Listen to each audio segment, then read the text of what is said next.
I'd like to call to order the Board of Directors meeting for Wednesday, July 17th at 9:00 a.m.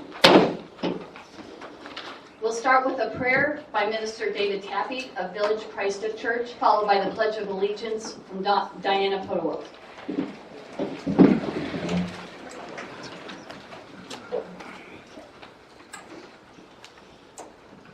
Let's pray together. Father, we want to begin this day by just offering you thanks for a beautiful day that you blessed us with. Thanks for a beautiful life that you have provided for each one of us, especially as we are privileged to live in such a beautiful, beautiful place like Hot Springs Village, Arkansas. Father, as we approach this meeting, we know that we have a common goal. Each one gathered here has a common goal of making this an even more incredible place to live. And yet we have different ideas as to how to go about accomplishing that goal. And those different ideas can create some very interesting dynamics. And yet I pray in all of it, each one maintains a real spirit of respect for others, that we can all be known by the gentleness that we possess in our interactions with one another, that each one of us can exhibit that beautiful fruit of the Spirit of love and joy and peace and patience and kindness and goodness and faithfulness and godliness and self-control. And I pray above all that each one of us will aggressively try to understand as much as we're trying to be understood. Help us to practice that rule that we call golden, to treat others the way that we would want to be treated. And Father, in the end, we pray that this meeting is a very productive one to accomplish that goal, making this an even more incredible place to live. Thank you for Jesus Christ. And it's through him we pray. Amen. Amen. I pledge allegiance to the flag of the United States of America and to the republic for which it stands, one nation under God, indivisible, with liberty and justice for all.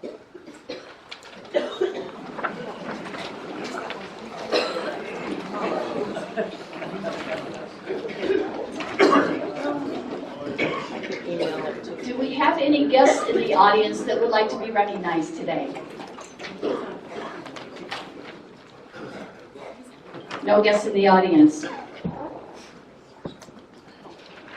Before I call for an approval of the order of business, I'd like to make a couple of comments, particularly with regard to the ruling that was handed down in the past week or so, the CCI lawsuit against the POA. Given the significant impact to current governing documents and long-standing record inspection practices, we ask for your patience.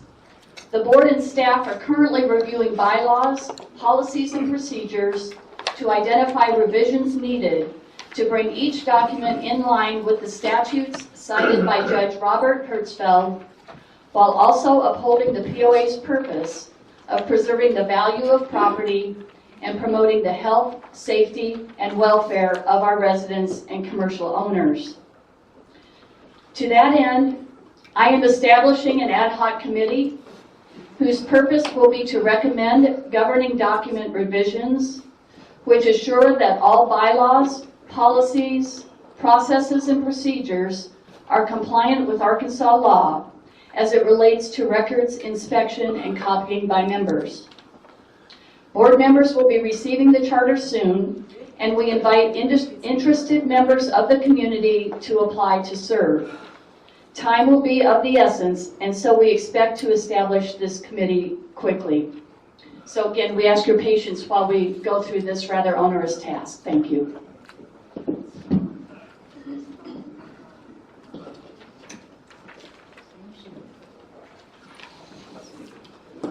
At this point, may I have a motion to adopt the order of business?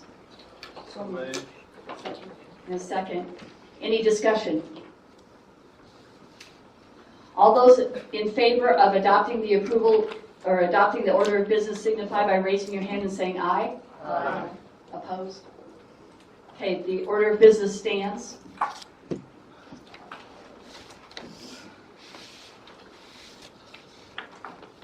May I have a motion to approve the consent agenda, which includes approving the June 19th regular meeting minutes, the July 9th executive session minutes, ratifying the July 9th board vote motion to appeal the CCI case order, or not appeal in this case, receive standing committee minutes from the ACC of June 20th and July 1st, the ad hoc 50th anniversary planning committee of June 3rd, the CMP advisory committee of June 7th, golf from June 20th, governmental affairs from June 7th, governance committee from May 14th revised, lakes committee from June 12th, public services June 20th, recreation June 10th, trails June 18th, the appointment of Alan Wesley, Jerry Swain, and Tom Ellers to the Lakes Committee,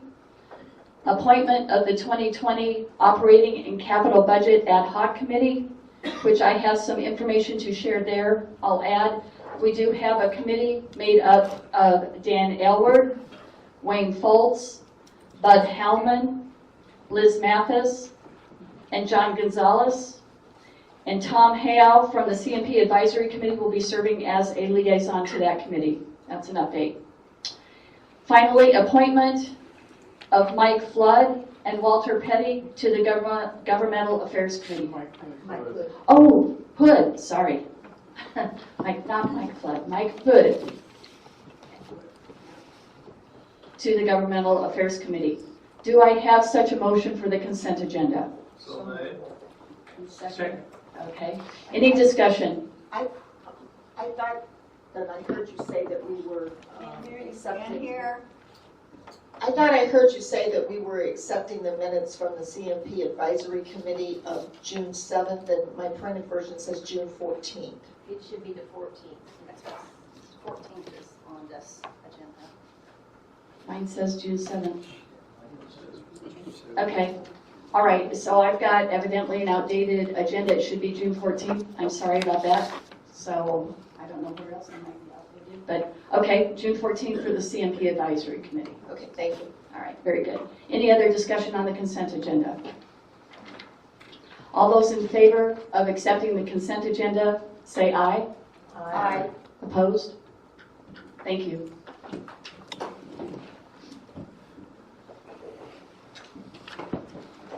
At this point, we invite CEO Leslie Nally to give us her CEO and Corporate Secretary report. Okay, thank you. So when you take a look at Liz's financial reports for this month, be sure you notice, I'm sure you have, that as in prior quarters, it contains some department level financial data, which is very helpful. We just started in the last 6 months or so, began putting that information in, making that a little more obvious. So just in a nutshell, not to steal her thunder of her report, but our overall year-to-date net operating gain before capital and depreciation is $217,000 less than where we were in 2018. As Liz will point out, those reasons why, some of which are intended, some of which are misses. We've talked about golf. But also Liz and Jamie's reports will show several departments, including golf, gaining ground in June. And I want to congratulate the golf team for breaking $300,000 on their visitor golf round revenue. And that's certainly a positive step forward. So if you take a look at, or if you recall, the restructure that we've been talking about for about a year now, as we plan for some retirements and things like that, and implemented some of the CMP's focus areas. When you look at that, when we talked about that, we talked about how we would reduce administration's subsidy, and so that is occurring. It's $173,000 less than this same time in June of last year. The Community Development and Marketing Division is $125,000 less than the same time last year. Meanwhile, on the flip side, public safety's subsidy is $50,000 higher than 2018, showing how we're shifting out and reallocating how we're budgeting. Golf, although not planned, is currently $479,000 higher, and we talked about last time our ways of managing that and attempting to address that. So we've spent $904,000 in capital so far this year, and 70% of that was spent between public works and public utilities. So our focus has been on our infrastructure. And we know that it's difficult sometimes to gain clarity, to gain clear consensus on the priorities for our community. I really appreciated that prayer. Certainly highlights where we stand a lot of times. And although it's difficult to gain a clear consensus, I think the operations team is showing steady progress towards operational efficiency and deferred maintenance catch-up. And I think that those efforts are best reflected in our continued improvement in property owner equity on the balance sheet. Liz will talk to you some more about that. While I'm on the topic of public safety, there's been some conversation internally and in the community about, and there's been some interest about our commitment to public safety. And I want to go through a couple of things that maybe highlight some areas where we know we're falling short and some areas where we've addressed concerns. And so I put here for you some historical comparatives. And I want to commend Chief Miller and Chief Middleton for their commitment to public safety. Gentlemen, I appreciate your commitment to that. As you're looking here, what I did was I took year-to-date information, budgeted information for 2016 versus 2019 to show that gradual process after the two-tier system and the reallocation and the realignment. As you can see, for instance, the budgeted fire department expense in 2016 was $1.4 million as compared to this year, $1.6 million. That's a 14% increase in our spending on the fire department. Active fire department personnel at that time were 18. Today it's 20. I think that Chief Miller would agree that that's probably still not exactly where he would like to be, but we have moved the needle there. On the police department side, our budgeted expense in 2016 was $2.1 million, and in 2019 we budgeted $2.4 million. That's a 14.6% increase in spending in police. And of course that does include animal control and beach patrol, who was, at the time I wrote this, actively recruiting for some open positions. And I believe, Chief, are we filled with beach control? Do we still need one more? So very much on top of our mind there. 2016 we had 27 personnel on the police department, and 28 were budgeted for 2019. And I know the Chief has several positions. Recruiting seems to be a bit of a challenge in that particular area. He has several positions open, officer positions. So, in addition to addressing various personnel and operational needs, both of our chiefs have advocated on behalf of their teams for various equipment, including the village's first ladder truck. And I know there's been some concern in the community, why did we need a ladder truck? And I think most people are probably forgetting that we have places like Mount Carmel who are multi-story facilities. I think that the fire department has done a phenomenal job of using that equipment in some residential fires. Our terrain makes firefighting difficult at times, and so that ladder has proven helpful. So I want to ask the board and the community to join us in saluting and extending gratitude to all of those who serve and protect our community. Can we give them a round of applause?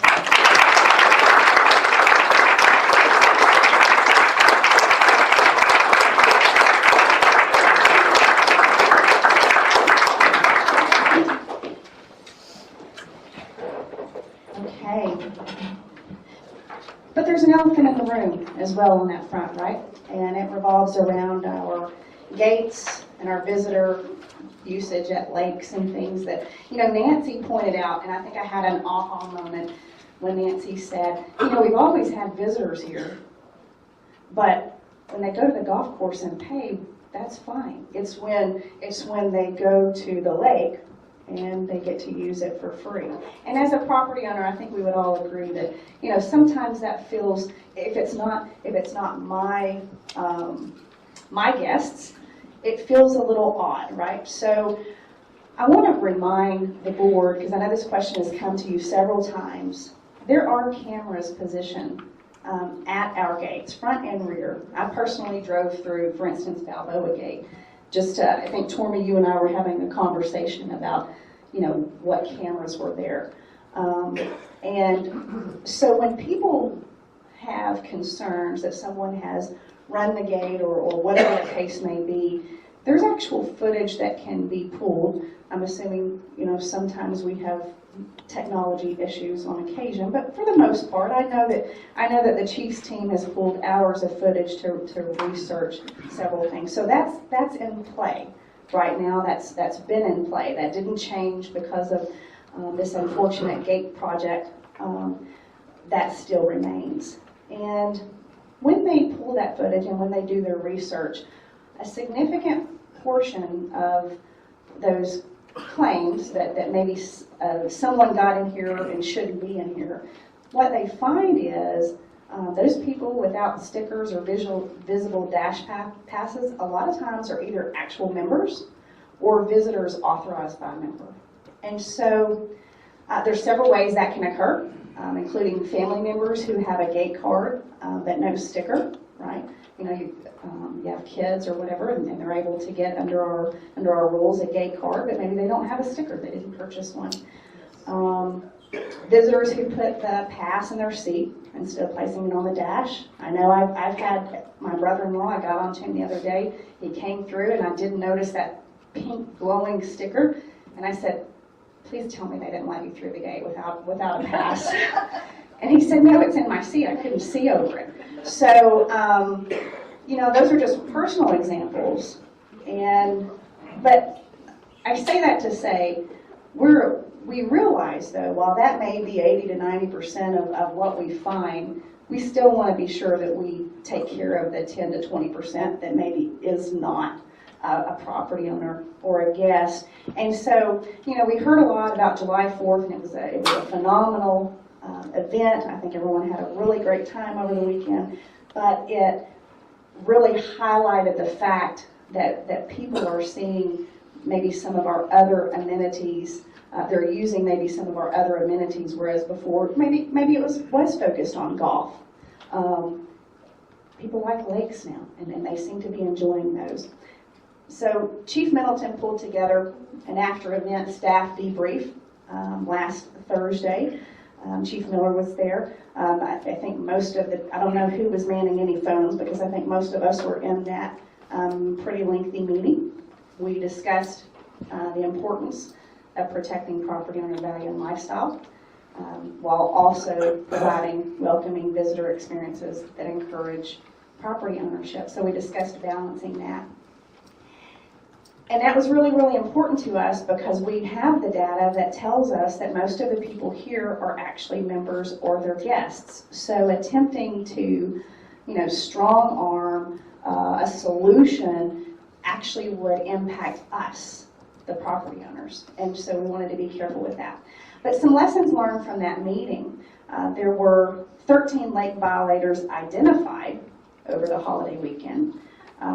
And the interesting part to that was, and Chief pointed this out, the license plate tags indicated people traveled quite far to get here, other states. So it suggested that somebody didn't just wake up one day and go, "Hey, I think I'm going to go over to Hot Springs Village," but it suggested that, perhaps they had family and friends here, or perhaps, I don't know. It was just an interesting observation.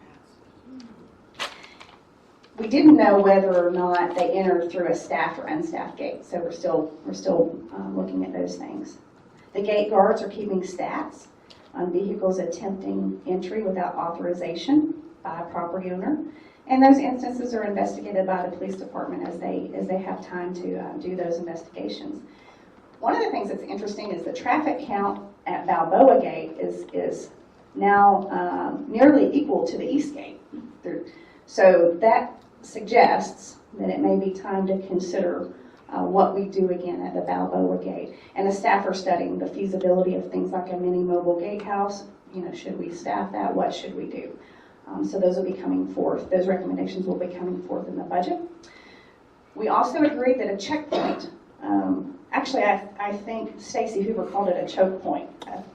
Yeah, but we're going to call it a checkpoint. A checkpoint is needed at Balboa Beach, and so 2 options are being considered: a gate arm specifically, or an additional Summer Beach Patrol employee to ask for member cards or visitor passes.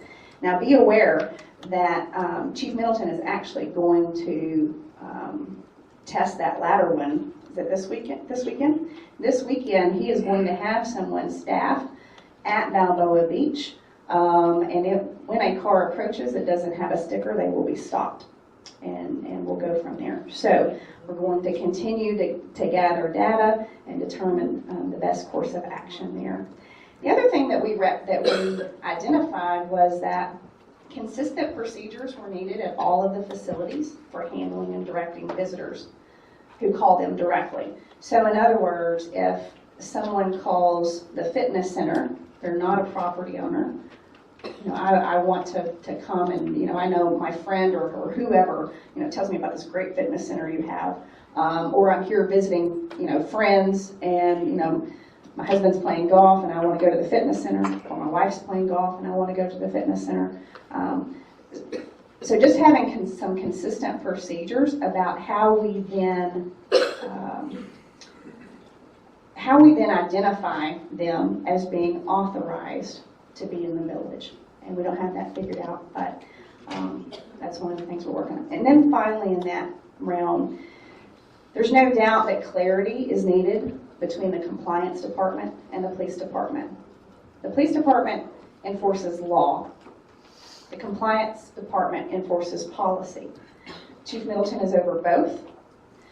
It's a fine line. We have to be very careful of where we fall on that.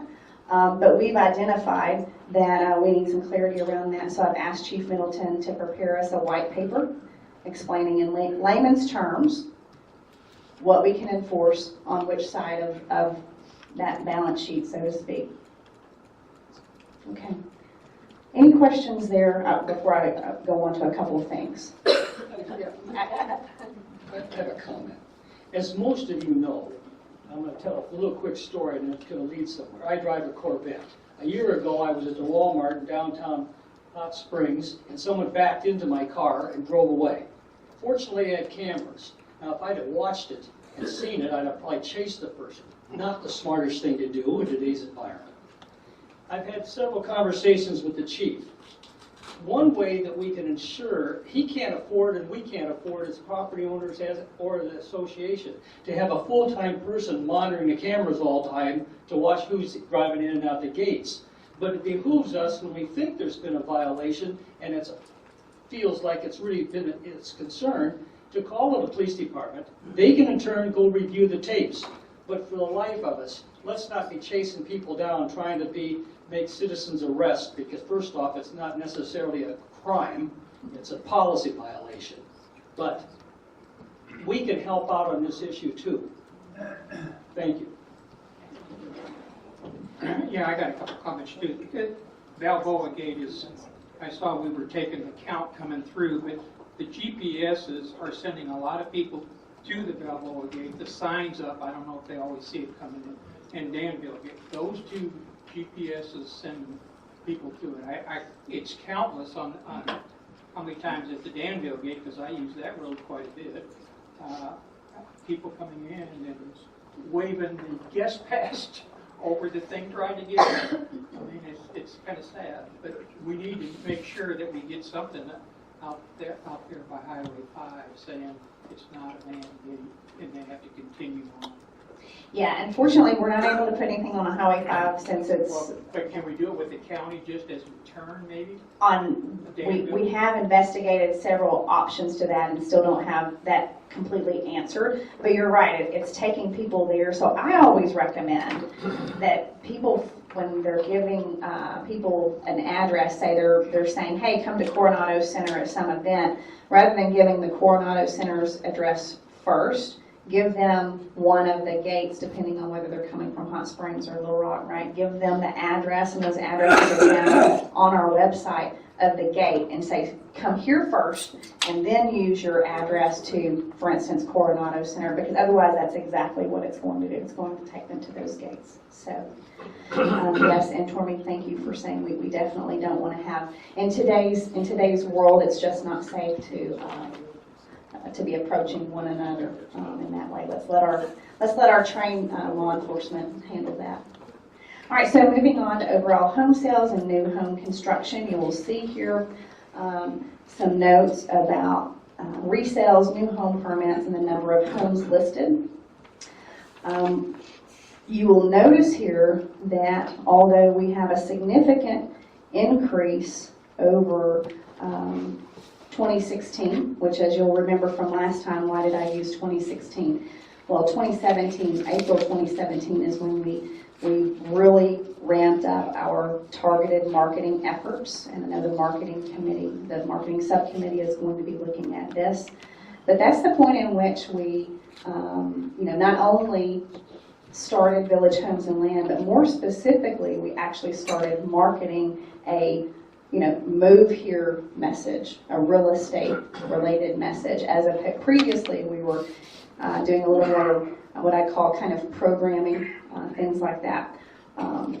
So all of those things are showing increases, except for when you look at the year-over-year increase in new home permits, we are slightly behind 2018 at this point, and hoping that a few things that are on the horizon will quickly change that. Did you have a question, Ray? Not a question, but John Cronin came up, we will have 6 new homes tomorrow. Very nice, excellent. So really good progress there. The market, I guess what I'm saying is overall the market is still doing really good, and we're glad to see that. We'd always like to see more, but the needle moving positively is a start. Village Homes and Land, you see the stats there. I won't go over all of those. You see them. Tourism and Community Affairs, turning to the next page, 37 discovery packages have been completed year to date. Another 18 are booked. 2 conversions have happened in 2019, and our life-to-date conversion to property ownership rate is 11.4%. I understand that there is one conversion, it may have already happened in July or it will be happening in July, that comes from one of our realtor friends, actually bringing a person through our discovery package. Of course, that realtor does the tour, but actually connecting with Susan at the Discovery Center, bringing one of their clients on a discovery package, and that it will be resulting in a conversion, in a sale. So excited to see that partnership. I want to end with some new resident stats that Renee Haugen, our Director of Real Estate Acquisitions, put together. I think this also ties together the comments that I made earlier in who's here and why. Right, a lot of property owner guests are here among us, and this information shows that out. If you see. What you're looking at is how did people come to purchase basically in Hot Springs Village? What led them here? Of all of those counted, 115 were because of family and friends, and that is whatever that number is, 4 or 5 times higher than any other category of how people got here. So we are inviting a ton of people, which makes sense, right? You want to live by people like us, so to speak. Here. And I mean, the next highest one was internet, and that's 32. So I thought that was very interesting. And then finally, I want to welcome our Chief Member Experience Officer, Jamie Caperton, who will be giving her report after Liz, her first report, and describing her efforts thus far and future plan strategies for achieving our enterprise goals. With that, I'll take questions. Help me understand, in this pie chart, you have 64% golf. Is that saying that of these people that moved here, 64% came for golf? That's family and friends. See how it's a little bit lighter than that 1% that's at the very top? Yeah. Got it. Yeah, got it. sorry. Thanks. Yeah. Okay. Anybody else have any questions? The one question that I have is, when you were doing your discussion on public safety, you used budget-to-budget comparisons, and I was wondering if next month you could possibly bring us an actual-to-actual comparison. Do you want that from 2016? Because you have it year over year in Liz's financial reports. Yeah, you did it on 2016 on the budget-to-budget, so I'd like to see the actual-to-actual. So 2016 actuals to 2019 actuals. Yes. Okay, good. Yeah, and you have, like I said, you have 2018 to 2019 in the financial report, but I'll bring the other one there. Thank you. Anybody else have questions? Well, I do. I have a couple. With regard to the gates and visitor usage of lakes, does the board need to consider a visitor policy review exercise?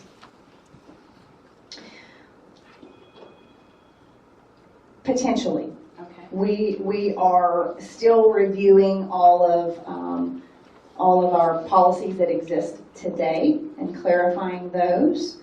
And the one thing, though, I think there's a little bit of a conflict, and I don't think it's intentional in the governing documents. But some people read, right, our common property is for the use of and enjoyment of the owners, right? And that is an absolute fact. And they translate that to no one other than owners should be here. Yet we have an enterprise goal that says, as we know, welcoming visitor experience. We also all know that all of us have family that we invite here. So I think there is an inconsistency in thought about how do we make that leap for absolutely this property is for the owner's benefit, and that includes you inviting your friends and family. But it doesn't include these things. Yeah. Okay, very good. And the other comment I would make, the new resident stats, I think it's wonderful that we have these, and I'd love to see that become a regular part of our reporting packet. I think many would join me in being surprised to learn that so many of our referrals for ownership come from family and friends. I think we felt that that would be a strong source, certainly, but that's a tremendously strong source. So I just comment that the marketing subcommittee ought to, I think, ought to leverage that knowledge and find a way to equip us as property owners with the good information that we need, that we can share with our family and friends. Not just say go to the website and look, but some way to kind of tailor a positive message, because progress travels relational bridges, and so when a friend or family gives high quality information about this place, I think it will really leverage this. So thank you for that. Okay, the board receives this report as presented. Thank you. Next up is CFO and Corporate Treasurer Liz Mathis. Thank you, Madam Chair. If you don't mind, I would like to go on and introduce our guests and allow them to present prior to my report. Okay. We have Rob Thorpe, the Director of Qualified Plans, and Jonathan Davis, a financial advisor from Hagen Newkirk, who are here to do some education on 401k plans at the board's request. Earlier this year, they requested that we have some presentations and some information about being a 401k trustee and what that looks like. So. And just before they get started, so that the board is reminded, we do quarterly board education exercises. This just happens to be the topic for this quarter. Thank you for being here, gentlemen. You bet. Thank you so much for the opportunity to be here. I'm Rob Thorpe. This is the big guy is Jonathan Davis. We thought what we would do, since our function here today is to go back over the roles and responsibilities that you guys have as a board, that we have, and what the committee has, which are the three legs of this stool, if you will. So what I want to do, if you would allow me to digress just a little bit, is as fiduciaries, which is a very good term, and we'll talk about that later. But as fiduciaries of the 401k plan, we all play different roles, and we all have responsibility and also liability. So I wanted to read to you very quickly off of, and I've got a copy of this for each board member if you'd like to see this, but this is right off the IRS website. Okay, it's not something I'm made up or Jonathan decided. These are the responsibilities of a fiduciary on a 401k plan. Okay, the primary responsibilities. I just want to read these very quickly. One is acting solely in the interest of the participants and their beneficiaries. That sounds simple, but we see it not played out that way in many cases. Number two, acting for the exclusive purpose of providing benefits to employees participating in the plan and their beneficiaries, and defraying reasonable expenses of the plan. One key definition there, it doesn't say finding the cheapest plan. It uses the word reasonable, okay? And again, we'll touch on that in a moment as well. Number three, carrying out your duties, our duties, with the care, skill, prudence, and diligence of a prudent person familiar with the matters. 4, following the plan document. 5, diversifying plan investments. Okay, so that's the 5 overarching responsibilities that we have as fiduciaries over the 401k plan. Your role as the board is the overarching responsibility to oversee that. What you have done, to your credit, are 2 things. You have appointed a committee to help with the day-to-day and the ongoing oversight and management of that plan. And then that committee and you have approved Hagen Newkirk, who we work for, as a fiduciary investment advisor. And our responsibility is to oversee the investments and the fees and the things that we just talked about from the IRS standpoint. So that's how the hierarchy, if you will, is split up. And so the committee's responsibility is to oversee the day-to-day ongoing operation, if you will, of the 401k plan. They're also responsible for overseeing us, because anybody can come in and say, oh, we're going to do this, we're going to educate your employees, we're going to be on campus on a regular basis, we're going to do these things. But if we don't do them, we're not following, and you're not following. If you're not overseeing us and saying, hey, these guys promised to do these things, but they're not doing them.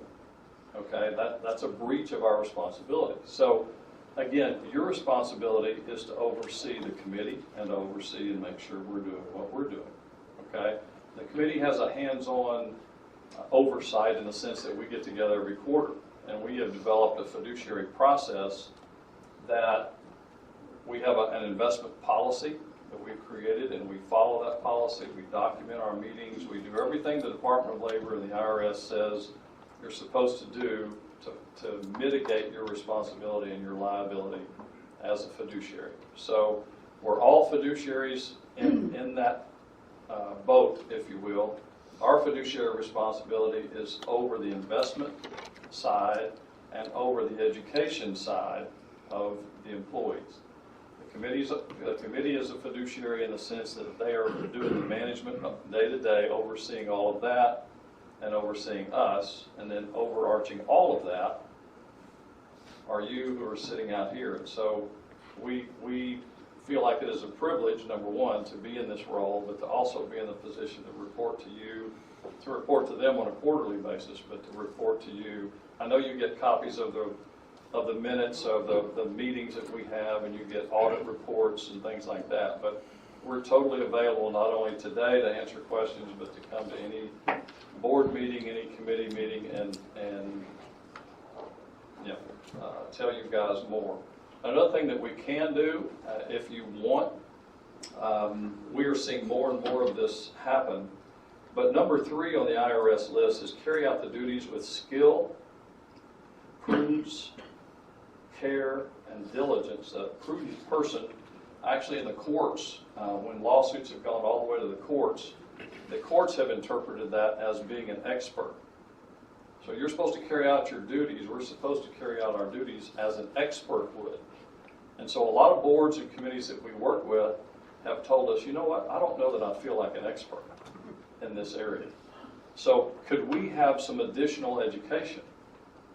Could we have some more fiduciary education on a regular basis, maybe annually, maybe every other year, that just brings us up to speed on what is a fiduciary, what is the role, is it changing, what's going on in the industry that we need to know about. So we are more than happy to do that as well, if that's something you would like to do. Anything you want to add to that? I don't have anything to add to that. So we would love to entertain questions if you have those. Leslie, if we didn't cover anything, please let me know. Go ahead. Yeah, so if you would just give us a little caution about what an employer's role is not in this process. And by that I mean directing specific investments, right? Yes. Well, the thing that's very difficult for any employer, not just you, is when a friend of yours or a colleague or an employee comes up to you and says, hey, Ella, or hey, Leslie, what do you think I should do with my investments? I got my statement and I was down 5%. I don't like that. What do you think I should do? That's not your role, okay? That's one of those things you need to say, hey, remember the tall guy? Okay? Next time he's here, you need to sit down with him and talk about that. But it's very tempting because you might be very confident in what you're doing, but that doesn't necessarily spill over to what you should do. And so I would just encourage you to always don't answer that, defer that to us because that's our role. Okay? Another thing that you'll notice in the IRS language is to follow the plan document. We've seen this from time to time where let's say that your plan does not allow for loans. Okay? And somebody comes to you and says, I'm just in a real pickle and I need to get some money out of my retirement plan. I'd like to borrow some. Well, we don't offer that. But would you please, just this once, help me? And because you're compassionate and whatever, you figure out how to loan somebody some. Well, you're violating, you're not just helping that person, you're violating the IRS mandate and you're also violating your fiduciary duty. So the other thing that I will bring up, you may think of something else, Jonathan, and we see this occasionally where a vendor wants to come in and take over the plan and say, we want you to move your plan to us. And let's just say it's a bank for illustration. And the bank says, hey, if you'll move your retirement plan to us, we'll loan you some money at a discounted rate, or we'll give you some perk to do that. Okay? Business-wise, it makes sense. From a fiduciary standpoint, it does not make sense. But we see that happen all the time. We've talked to plans all over the state that from time to time will say, yeah, we'd love to move our plan to you, but who we have it with now is one of our biggest clients. Or they spend more money with us than, and there's a business reason why they're doing that, but it's not a fiduciary. It doesn't hold water from a fiduciary standpoint. That's just 2 or 3 that pop up. Any questions? Anybody else have questions? Now, Mike? how often do you hold your education with employees? So that's primarily my responsibility, and I work with Shawnee in the HR department to be here at least twice a year on campus. And every time I'm here, they advertise the date and times that I'll be here. I meet in the HR conference room, and every time I've shown up, there's a full schedule of individual one-on-one meetings with employees. So in our service agreement contract, we outline that I'll be here on campus at least twice a year. The reality is we tend to exceed that. So I've probably been here 4 times a year. You know, since we've been hired, that's a more realistic cadence. So the minimum is commitment is 2 Correct. twice. But you're doing it more than that right now. Right, and I also attend the quarterly trustee reviews, and so there's a lot of times where participants will reach out to me in the interim and say, hey, when's the next time you're going to be at the village? Love to sit down and meet. And so I can kind of parlay those visits into individual, one-on-one meetings or meetings with the employee and their spouse as well. We have several clients in the Hot Springs area, so we're over here a lot. And so if somebody needs to talk, or if there are 2 or 3 people that need to talk, or there's an age group, of under 30 or over 50 that we want to get together and bring in lunch or do whatever, again, it's not that we're rigidly, we can only be here that often because we're here quite a bit. And the other thing I would add to that is that we feel like, and I think this is one reason that Leslie and the committee and you guys voted to hire us in the first place, is that our emphasis is on being on campus, is on being with your employees and educating, because you can have low fees and you can have good performing investments, but if they don't participate, or if they're only putting $20 a pay period in and they hope it grows to a 7-figure number, what good is it really? So we are very much focused on the educational component of the 401k, not simply offering one. Okay, does that make sense? Okay, anyone else? Anybody else? Thank you for spending part of your morning with us this morning. We appreciate it very much. Thank you for allowing us to be here.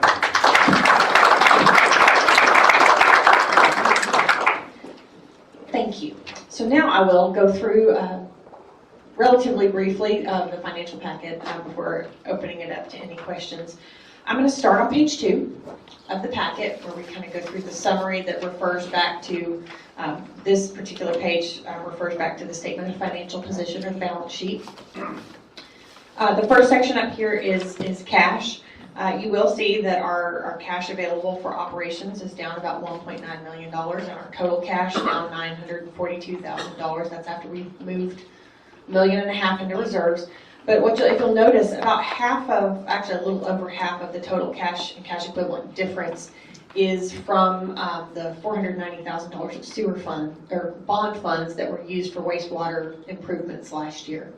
So that's playing a big part into that equation. And then the rest of it was deferred maintenance and spending on capital. We had been escrowing funds for several years, and last year was really the year where we started to spend some of that. So where our cash and cash equivalent balances are still higher than they were prior to that escrow time. So while they've gone down, they really haven't, it was very planned that they went down, and that's not an area of concern. So I just wanted to make sure we were clear on that. And I think I have a note in here. It's only, it's actually increased $242,000 since the end of 2018. But it just doesn't show that way when you do a year over year. On the assessment receivables, you can see our assessments and penalties billed is up about $175,000. That is, when you break it down into the details, that's actually the assessment increase, the CPI increase from last year. Our penalties actually remain slightly under that of the previous year, which is kind of indicated by the improvement in the delinquent and unproductive property, so we're not billing as many late fees. Those numbers continue to be down from the end of the year, and we're still working really hard on third-party collection efforts. Renee's working really hard on the legal front, and our team is working diligently with letters and collection agencies and things like that to try to continue to see some improvement in that area. Long-term debt is down $760,000 from the previous year. Just a little note on our debt. We make payments on our bond funds every month, but those are held kind of in a reserve account, and that principal payment will not hit until November of each year. So just as a kind of an FYI, there'll be a big dip, or it'll jump up quite a bit. That debt pay down will jump up quite a bit in November of every year, just because that's when that principal payment finally gets applied. Overall, our liabilities have decreased $1.2 million since the previous year. And all of that combined leads to a total property owner equity increase of $863,000, a 1.2% increase over the prior year. So if we go over to the next page and we start to look at our statement of revenue and expense, obviously Leslie has already alluded a little bit, our total excess and deficit for depreciation is down $217,000. You know, kind of the reminder on the golf revenue comparison, there was a $364,000 payment received last year for those cards. So when you take $217,000 difference and take that 364 kind of out of the equation, it changes that picture a little bit. The one thing I want to talk about, Tormey and I have had some conversations, and I've seen some other pieces out there. When it comes to our revenue projections, we really can't use a straight 12 months for revenue projections. Our businesses are way too seasonal. And so, you know, just some caution in taking where we're at 6 months and trying to project it out. Our utility billing revenue in particular is really hard to do with that. But additionally, the seasonality of golf and outdoor recreation activities as a whole. And then our rental facilities are actually the opposite. They increase as the weather gets colder. The shows at the Woodlands and things like that are seasonal when our outdoor recreation stuff kind of tips the scale. So there's a whole bunch of different business models and revenue models going on. So I guess I would just urge some caution in doing straight line kind of 12-month projections.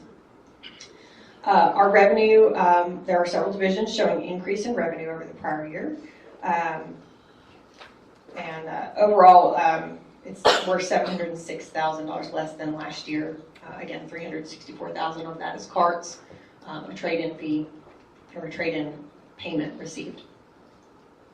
On our community development, one thing that was of note to me is that we've had 30 new improved properties since December. So that's the conversion of the houses built. It's final.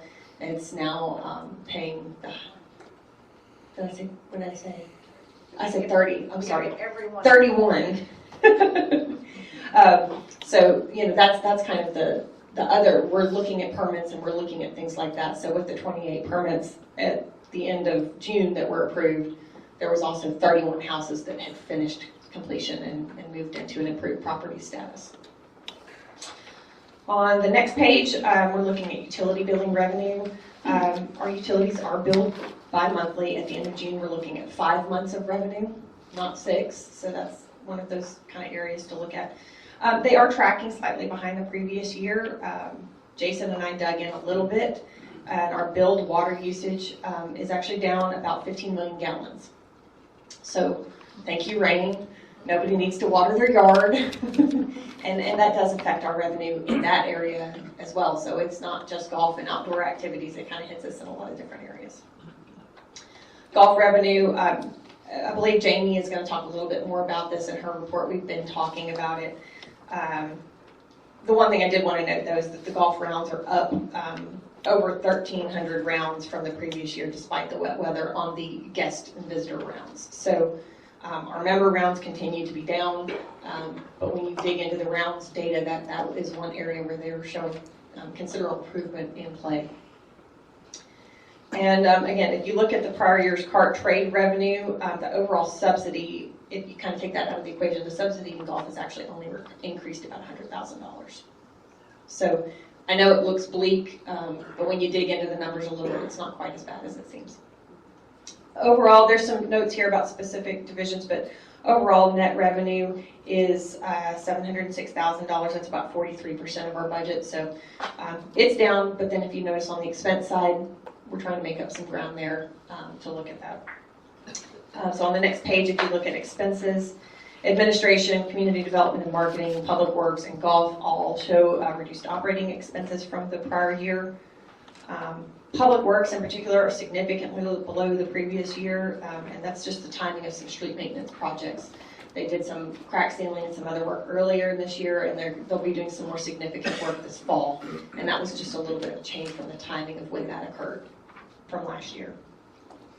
Public utilities has increased in prior year, just related to maintenance expenses and trying to address a lot of that deferred maintenance. I know Jason's really been hitting the lift stations hard and some pump replacements and things like that, and so we're seeing all of that.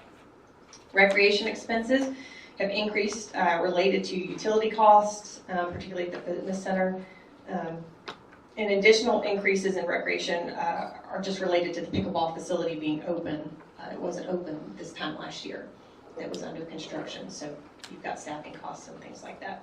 Total operational expense, 45% of budget and $489,000 less than the previous year. Just a quick note on capital, we're at 16.37% of our budget and the budgeted rollover. So we still have some significant capital spending to do this year. Everybody's been working on getting bids out and kind of getting prepared. We kind of have to follow our revenue streams a little bit with some of that. If we don't have the revenue yet, we can't just go out and spend it all quite yet. So that we will be working to meet that goal of not letting our depreciation expense outpace our capital spending. And right now we foresee no issues meeting that goal by the end of the year. There's just some timing to get there. Then we go into our quarterly deep dive.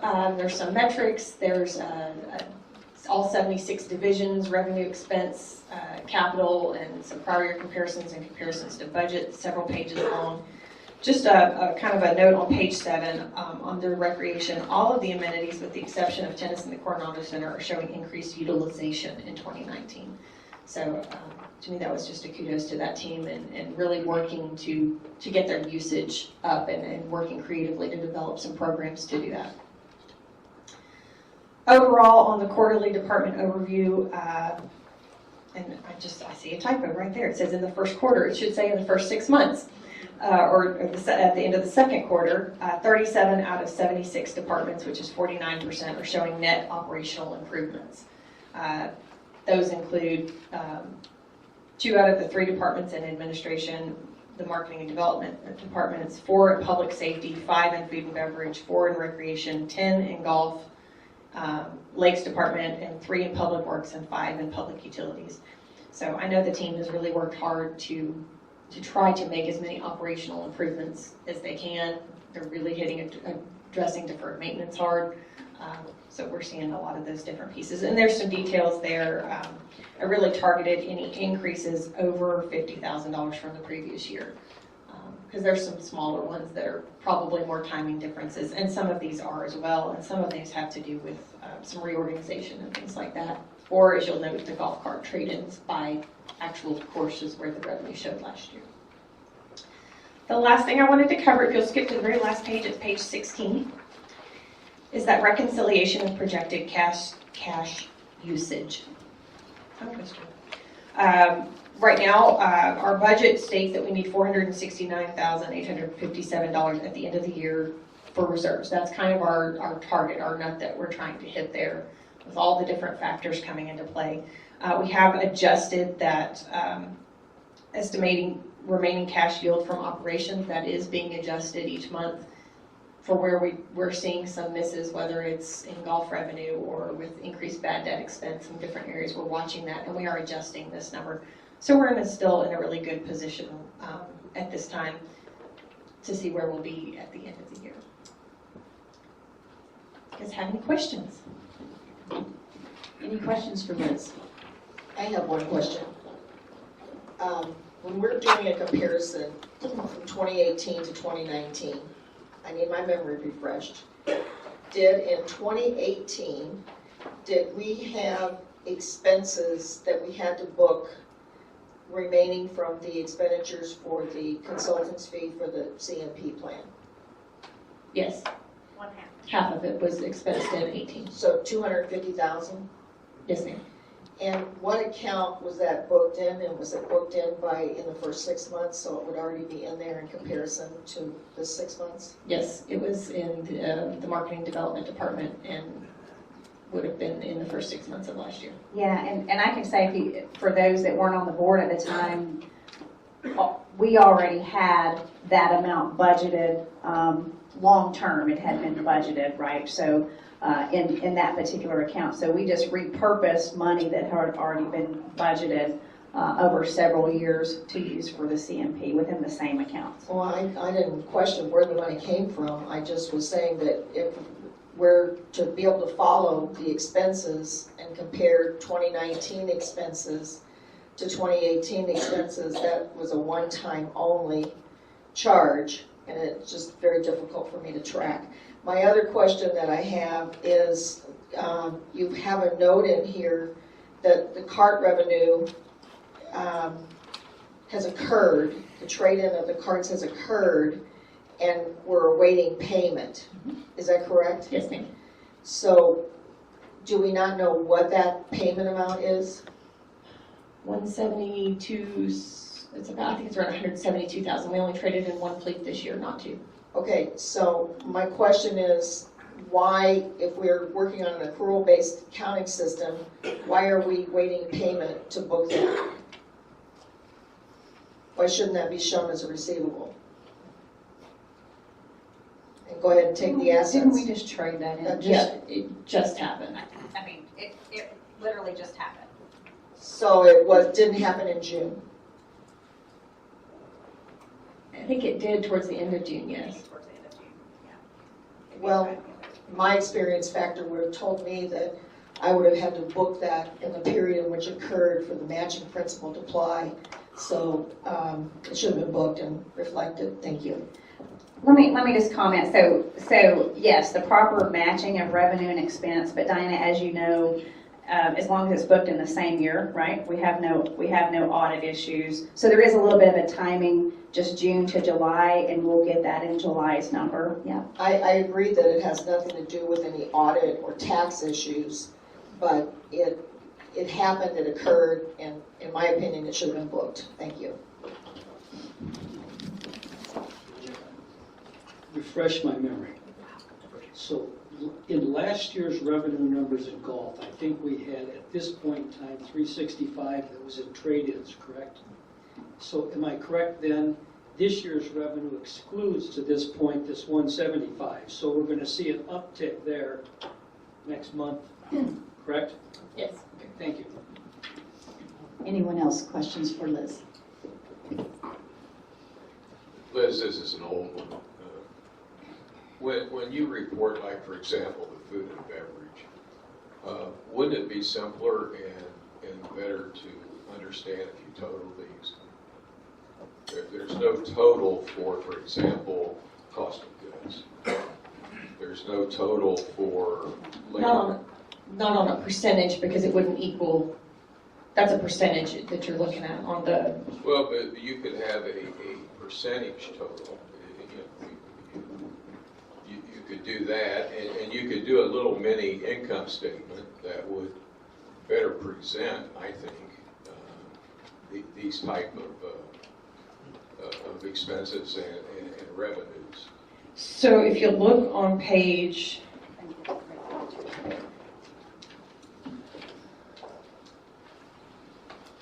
13.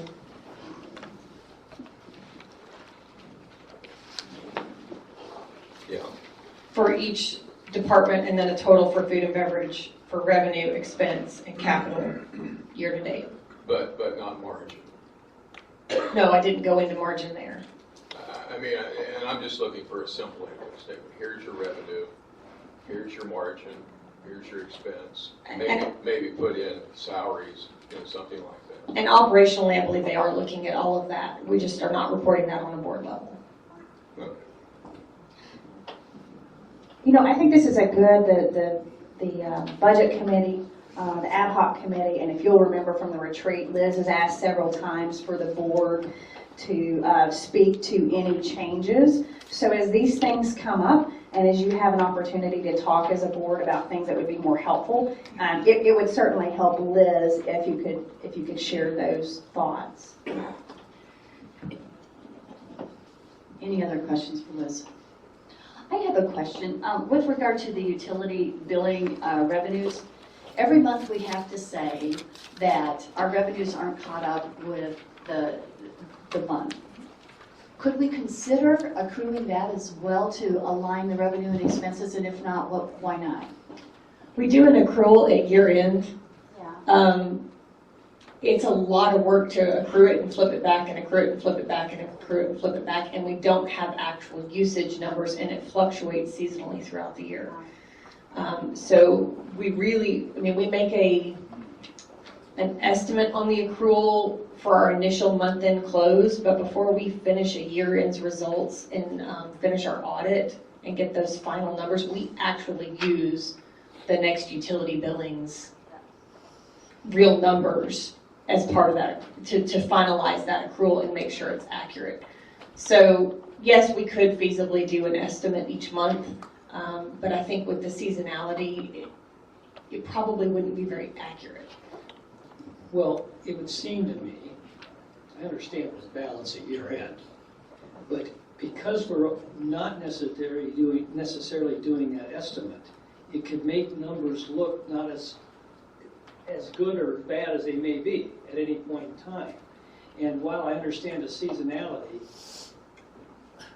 we should be able to do some seasonality analysis down the road. I know we don't have all the systems in place to do it today, to where we can at least put an estimate number in there for the month of June billings, or whatever month we're off, and say, hey, the bottom line now looks like we're short X. But when we add those numbers back in, we are not short X, we're short some other amount. Let me speak to, yes, one of the things that we do, the approach that we take, and again, this is a question that the board, might want to wrestle with in policy, is to conservatively reflect almost worst case scenario. When you begin putting in estimates, and this is one of the things that I stopped when I came in 2014. When you begin putting in estimates, it's very easy to either miscalculate it, misrepresent it, unintentionally or otherwise. And so, yes, we could do that. I think you'll have to ask whether or not, ask yourselves as a group whether or not that's more important to you, or as Liz does today, describes those differences. It's really up to the board to choose that policy. Well, you could, we're the conservative side we're going at now is 0 in effect for this 1 month that we haven't billed, correct, or haven't collected. That's right. Well, we could probably be somewhat less conservative than that. We know people are going to wash their clothes, wash their dishes, and flush their toilets. Now, rain may impact that somewhat. We do have Yes, it a could. basis. But there is some Yeah. basis that we could probably make it look a little more realistic. Okay. I would concur with that, and I would see it as, you have a closing entry that you would close the books with in June, and then you would have an adjusting entry that you would adjust that entry when you got the actual billing. I have another question on page 2, and this has been something that's happened consistently every report. It's my first time I've mentioned it, though. On page 2, on the right side of the page, halfway down, it says percent of properties in good standing. It says 65% unimproved, 99% improved, and 100% for multi-unit facilities, but overall it says 67%. Does that 67% by chance include POA-owned properties where the other numbers don't? Or the reason it catches my eye is because the 67% is so close to the 65% when in fact nearly all of our improved properties are fully. It's an average of all the lots. And so there's a whole lot more unimproved lots than there are improved. So it's, in a sense, it's weighted. So it's not an average of those 3 numbers. It's actually an average of all. Oh, I get it. It's Percentage not of all the properties. Not. About the POA lots, if those are included. Yeah, are Yes. the POA lots included in the total percent paying assessment that includes the 3,500 POA lots or whatever that is, where in good standing, the 65% and the 99% probably don't, you wouldn't call yourselves not in good standing. They are unproductive, yes. They are unproductive, so you do include those. Okay, all right, thanks.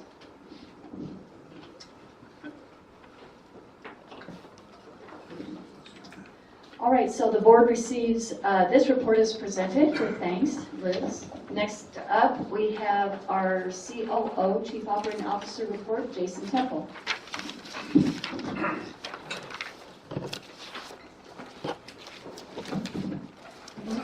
Good morning, everybody. Board members, fellow staff members, and folks in the audience. This is the June COO report. And I just kind of want to address something about the gates that y'all were talking about just a little bit earlier. I just want you to know that the Public Services Committee is looking into how can we help folks who are GPSing in to the village and getting routed to these card-required gates. How can we fix that problem? I just want you to know they're working on it. They've already given us some resources to pursue through Google Maps that may, if we can get those things changed in the Google Map process, my administrative assistant is working on that, and it's in progress. The other thing that we thought about was, if you realize that at Balboa Gate, we put up some signs encouraging folks without cards that you turn around 3 times, and as you leave, it gives you further directions to go to the east gate.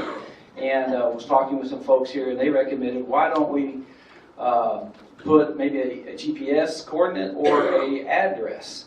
So folks, they're sitting there at the gate or at any of the card gates. We could put a sign that says, hey, when you come in here, you got to go to the west gate or the east gate. Here's the address. Plug in the address and your Google map will route you to it. Well, the west gate address, or we plug in the west gate guard gate, that address works fine. The east gate guard gate address shows you somewhere in the middle of the village. So we're working on that, but that is a possible solution. Okay, so things like that's in the works. Just want to give you a heads up. Okay, on public utilities, the water tank rehab project is going great. Tank 3 B3 is done. B1 is completed. They just completed the disinfection process, so now that tank is online. We only have 1 tank left to go. That's the big, people call it the stick tank, or the tank on legs. Area 9 elevated tank, it is next to be started. Or I think it's actually, we drained the tank and the contractor is fixing to start prairie washing and cleaning it. Lift stations, we are continuing to make pretty good progress. We're up 3 for the month, 47 to 50, with only 14 left to go. And again, it gets harder as we close in on the finish line here, but if you're betting on this, I would bet for success, because I think we're going to make it. Wastewater treatment plant maintenance improvements phase 2. The plans are with the health department. We've already got 1 comment letter back. We've responded. So we're expecting to get approval any day now, and we are preparing to advertise for that project. That's a good $600,000 to $700,000 in capital under utilities. Lake Lago, interesting information. Lake's nearly full, just 1 foot away from being flowing over the spillway. The intake structure is completely back online. You remember last month I reported that some of the transformers were down. That's all been fixed. So that facility is 100% operational. And we had 6.82 inches of rain in the month of June. For the year, it's 51-something inches. Now everyone has their own count. Some people are 43, 47 inches. We're taking, this is our own rain gauge that we're measuring from. But what is interesting to know is that the average for this area of the region, if you look at the NOAA's rainfall charts, is around 53 to 60-something inches per year. And we're already there mid-year. So what does that mean? I think it does mean that's why you're seeing lower revenues on your utility revenues. That's why you're seeing it affect a lot of different things. And we're going to plan on it in the budget for next year. We're going to plan on having a pretty good rain season and take that into account. So we're not being reactive, we're being proactive in that measure. Water meter study, all the study meters are ongoing and they're online, and we're starting to work on trying to do some mock billing opportunities with that to see how well that system downloads data, and in our efforts to evaluate maybe going to monthly billing someday. If y'all just had that conversation, that will help align all of that financial stuff that y'all are concerned about. Medeiros Gardens Phase 3 by Cooper Communities, that project is in progress. The utility department has put in all of their utility sleeves across the road. Contractor is working the road, I think, as we speak, so that project is moving on. Line maintenance divisions. Been watching this metrics, it hasn't really ticked up like I thought it would have. 22 leaks month to date in June for water and sewer. And what I'm expecting to see as the weather gets drier and hotter, which we really haven't, with all the rain, it's kind of keeping the ground still moist. When the ground gets dry, you'll see that number go up to maybe as many as 3 times a day, where we're fixing 3 leaks a day. Right now we're fixing 1.5 to 2 leaks a day. But that's what I'll see happen when it gets drier. Public Works, lake dam maintenance, I know the Soda Dam got mowed, and we're including that into our report to the NRC. The emergency action plan for the lakes is still in progress. Street maintenance, the guys are still doing a great job of maintaining that asphalt patching work. They're still doing 10 tons a week at an average of 40 tons a month, and we're seeing results with that. The other thing I want to let you know is, I don't know if you heard or not, we did hire a new street superintendent, a guy all the way from Arizona, 30 years experience, tremendous amount of information he's bringing to the table already, and we're already seeing a lot of benefits for that. That's coming, and that's part of the reason why you might see some of the capital that we haven't spent in Public Works. We've been trying to get that division up and running, get a full staff in there, and now that we have the street superintendent, we are working together on getting all the RFPs put together by the end of this month. So in the next couple of months, you should start seeing major expenditures in capital coming. Other things that was of interest is trees removed. If you notice, there's 145 trees were removed month to date. That's over half of what we've done for the year. So last month was quite a tree month. A lot of trees fell, a lot of tree maintenance was going on there, and that's due a lot to the weather. Illegal dumps, 0 for the month. So hands off to the police department and the community. Just keep an eye out there. So that's kind of interesting. That's an interesting statistic there. Mowing right-of-ways, we crossed the midway point, so we're starting our second round of mowing in all the residential areas. Crack sealing is complete. The wildflower project, we're still planting seeds. This is something you'll see in the next coming years, the benefits of more colorful flowers for you to enjoy during the spring sessions and summer sessions next year. Solid waste management is on track. Everything's going good. Recycling metals. One other thing I do want to emphasize is that we also initiated our first recycling event for the POA. We had a recycling trailer and several receptacles for aluminum, glass, and plastic out at the Balboa Beach during the 4th of July event. It was well used. There's no, the rule is you're not supposed to have glass on the beach, but that didn't stop people from recycling glass. They're in our receptacles, and so that was well used there at that. Ground maintenance is on track. Some things you'll notice is the Woodlands Fountain is up and running. It also finished all the sealing. The blue is kind of gone out there at the Westgate Fountain. That's looking great and working better. Building maintenance is keeping up with everything, so is fleet. That concludes our CO report. All right, who has questions for Jason? Jason, I'm new to this.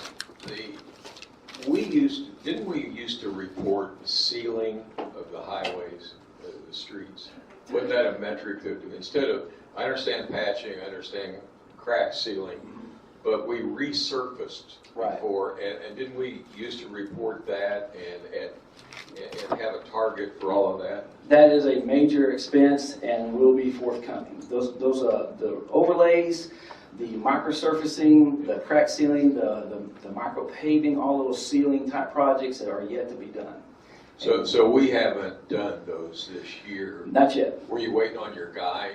Well, I would say, I'm new to the job. Got a guy that put in here. We're all working together, and you'll see this happen this latter part of the year. Anybody else? I just have a couple little comments. Number one, the glass recycling at the beach could be, I'm seeing people drive up and bring their recycles there, so it's not like they're really violating the rules of bringing glass to the beach, I don't think. And second of all, we went to a different venue this year to watch the fireworks, and that was the Balboa Dam Trail, and parked at the Magellan, and parked at the Magellan Golf Course, and it's great. We had the portable lights there and everything to be able to see. And your team did a great job of mowing that facility for the Stars and Stripe weekend. But I also want to point out that there is a gentleman who lives at Arista Courts that has a riding lawnmower that I know he wishes to remain anonymous, but he does a lot of mowing up there on the side of that trail to help maintain that for the villagers' enjoyment. So we sincerely appreciate everybody's volunteerism and help with that. It's a mammoth job, just keeping it mowed. And that was a joke about the glass. I know. Yeah. All right, anybody else? I hope you're not saying I can go down to Oaklawn and bet on you on the list station. They bet on everything nowadays, but I'm a sure Sports book. We're a sure thing here. Okay, the board receives this report as presented with thanks, Jason. And we invite Jamie Caperton to the podium to give her first Chief Member Experience Officer report. Welcome, Jamie. And Jamie, just so we're, pull this out and speak into it. All right. And lessons we've all learned standing at that podium. Yes, I'm the shorty in the group, so I have to do that. All right, well, thank you very much for having me. And the first thing I want to say is thank you for all the welcoming that I've had over the last few weeks. I've only been here 3 weeks. We've gotten moved in, and everybody's just been a joy to work with. And I have to thank all of the folks that have helped me put this report together. I'm definitely new to this, and the staff is going to help me out if I can't answer any questions, because I've spent the last few weeks delving in and trying to find my way through all of the different departments. They've been awesome. We've spent most of that time trying to figure out and learn the organization and all of the departments that are going to be reporting and working with me, which are food and beverage, recreation, lakes, golf maintenance, and community marketing. And we do have a lot of exciting things that we want to tell you about, but we also want to tell you that we're doing very deep dives into every one of those departments to see how we can improve. We've taken excellence as our mantra to work toward that. We know that excellence is never an accident. We have to work very hard to get there, and everybody has made a commitment to work very hard towards that for you. So to jump into the report here.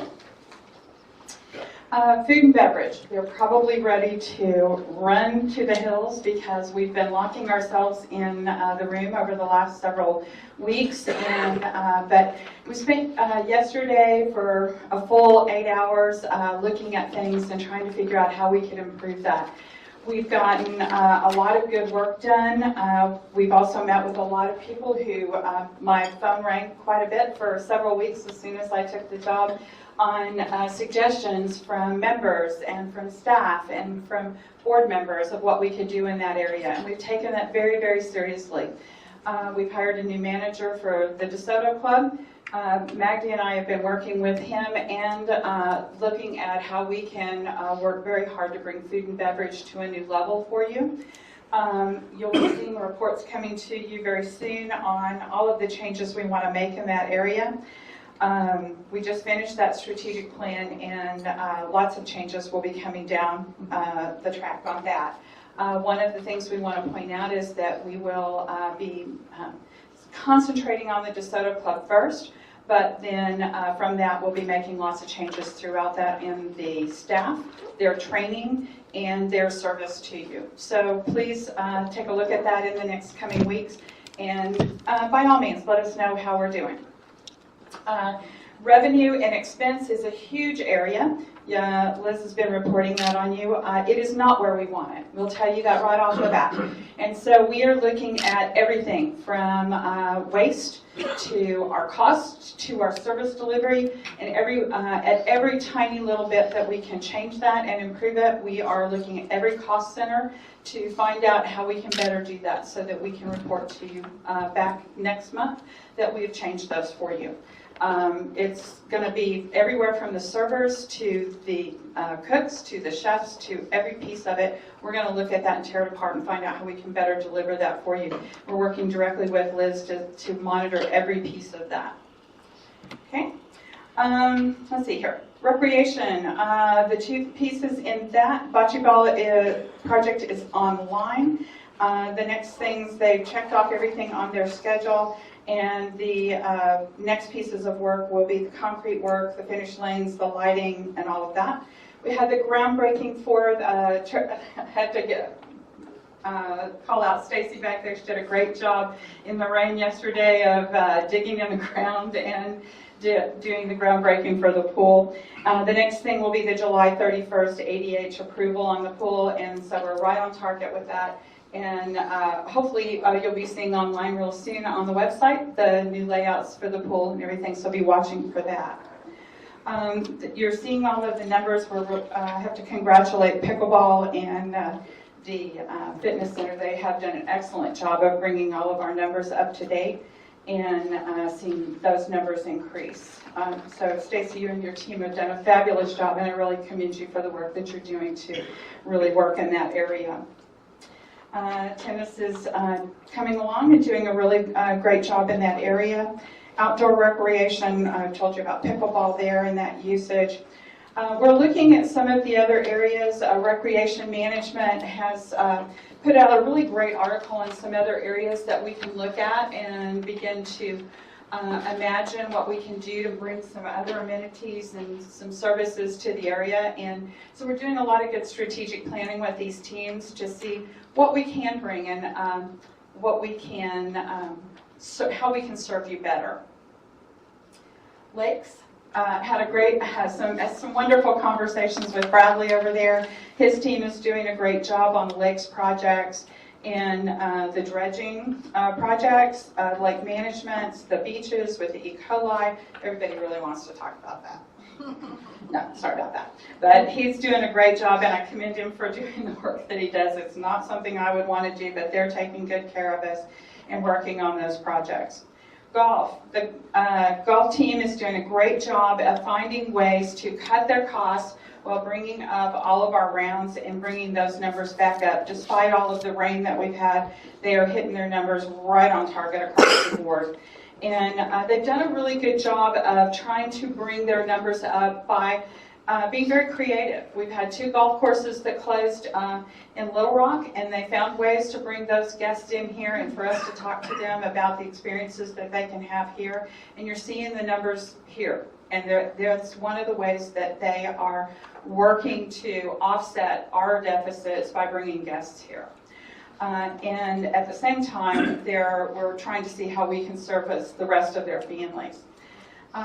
Along the same lines here, one of the things that we are working on with them is how to bring those costs down. And we had a very exciting conversation about sponsorships. And this is one of my favorite things to do, is see how we can work on those subsidies and how we can bring them down. And we're doing that across the board in all of our areas, in lakes, in recreation, in golf.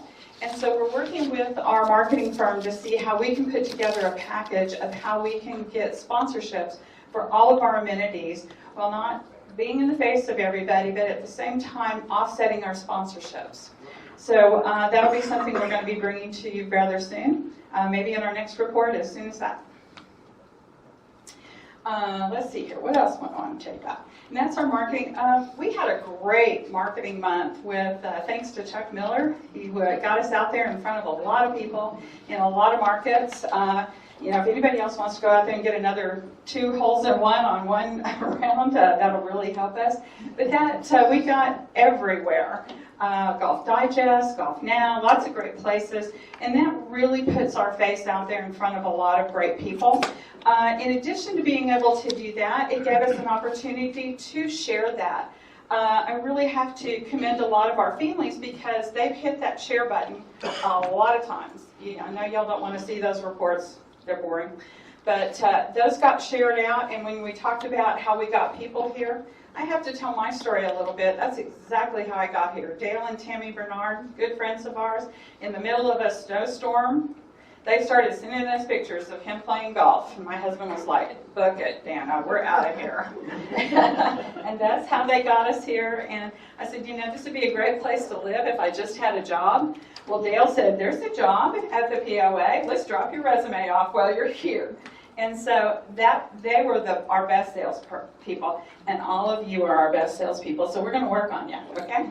So all of these articles got shared hundreds of thousands of times, and if we can keep those types of things happening, we can really market our POA and the amenities that we have here, and that's where it's at, and that's what we're going to be working on. We've already started putting out things like the page that you see there, Dream Living, and is just a click away. This one was on CNN, and I think where was the other one?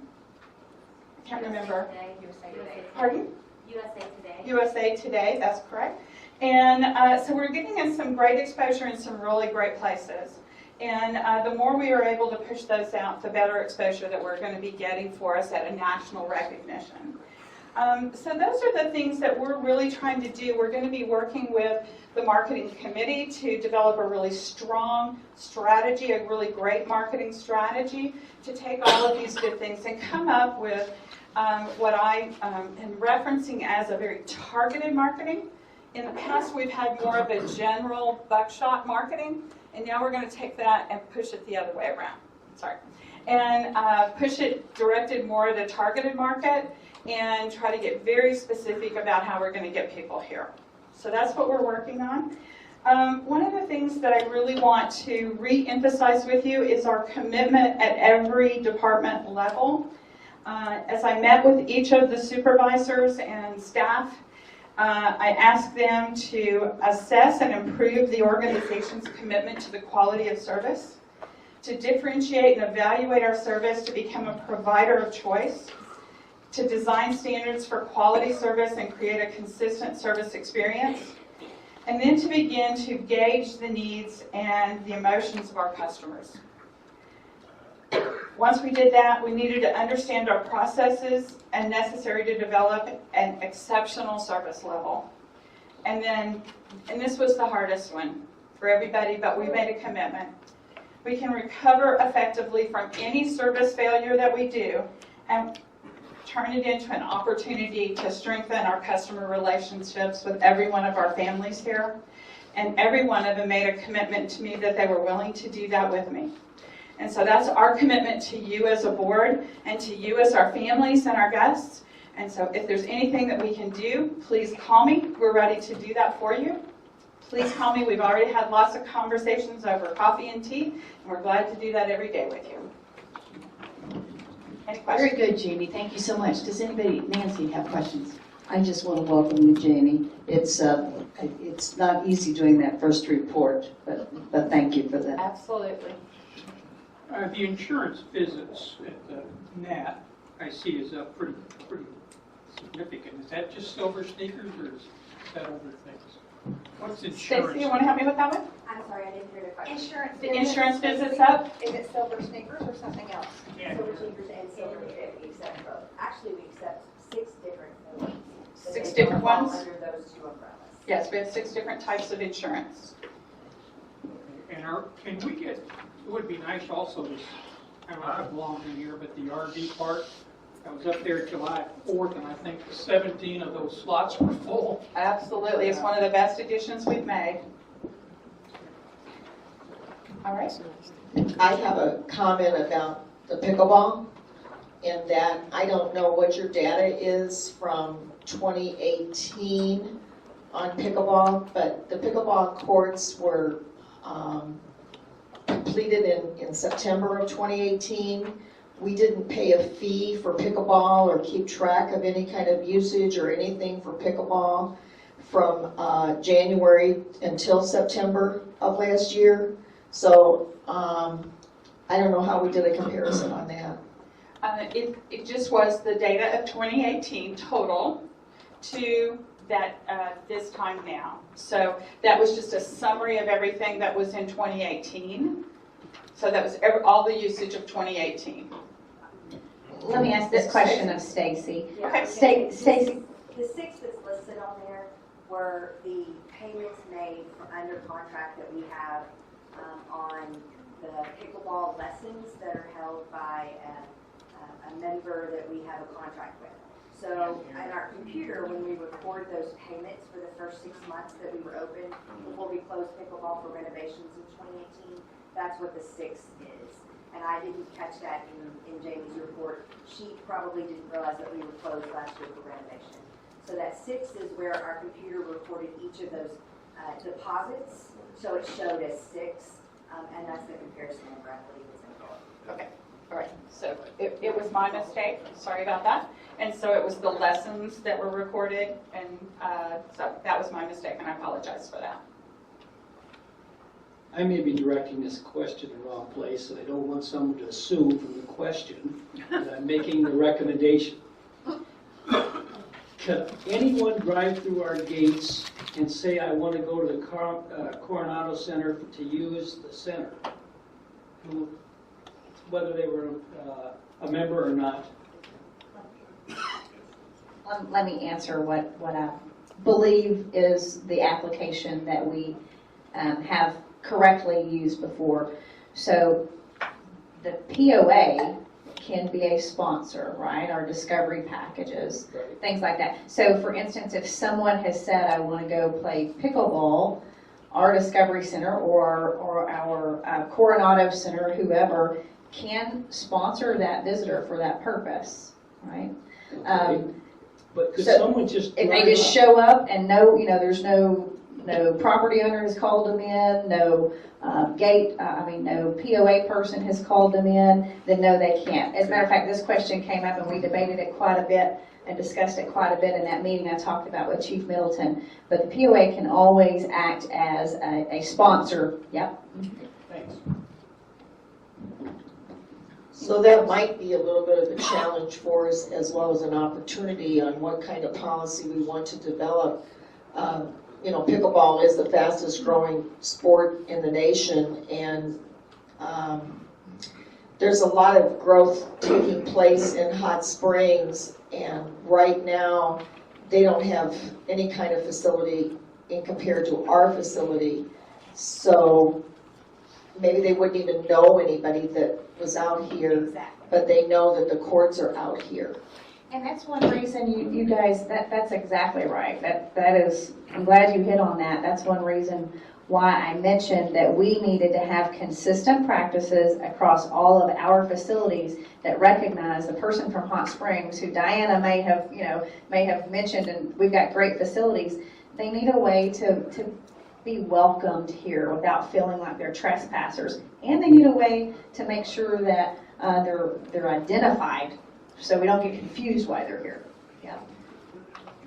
Anything else? And the idea was that they needed to call ahead and make a reservation with our recreation department so that we could sponsor them into doing that instead of just showing up, because we didn't know if they were just using that as an excuse to get in the gate. Yeah, that's right. One thing I'd like to compliment you on, in the subcommittee on marketing, y'all have hit the ground running and starting planning marketing. And people sitting in this audience have been wanting this for a long time. I want them to understand that you and the committee are attacking the marketing situation. And thank you for it. We are, thank you. Okay, thank you. All right, so the board receives this report as presented with many thanks, Jamie, for your first report.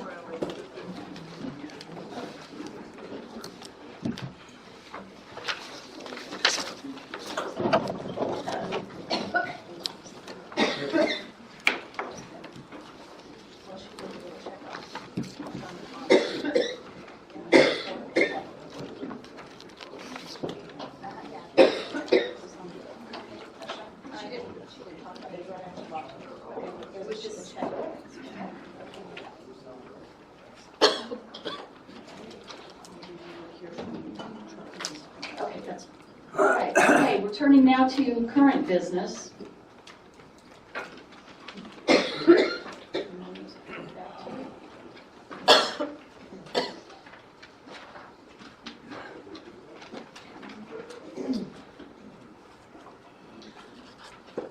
I will entertain a motion to approve the revisions to the Hot Springs Village POA bylaws, Article 12, as presented. Is there a second? Second. Okay. Madam Chair, Any discussion? I Yes. have a motion to amend this motion. Okay. I move to amend the motion regarding Article 12 by adding in Section 4 this language, that all committees shall have at least one member who is not also a board or staff member. Could you repeat it one more time? I move to amend the motion regarding Article 12 by adding this language in Section 4, that all committees shall have at least one member who is not also a board or staff member.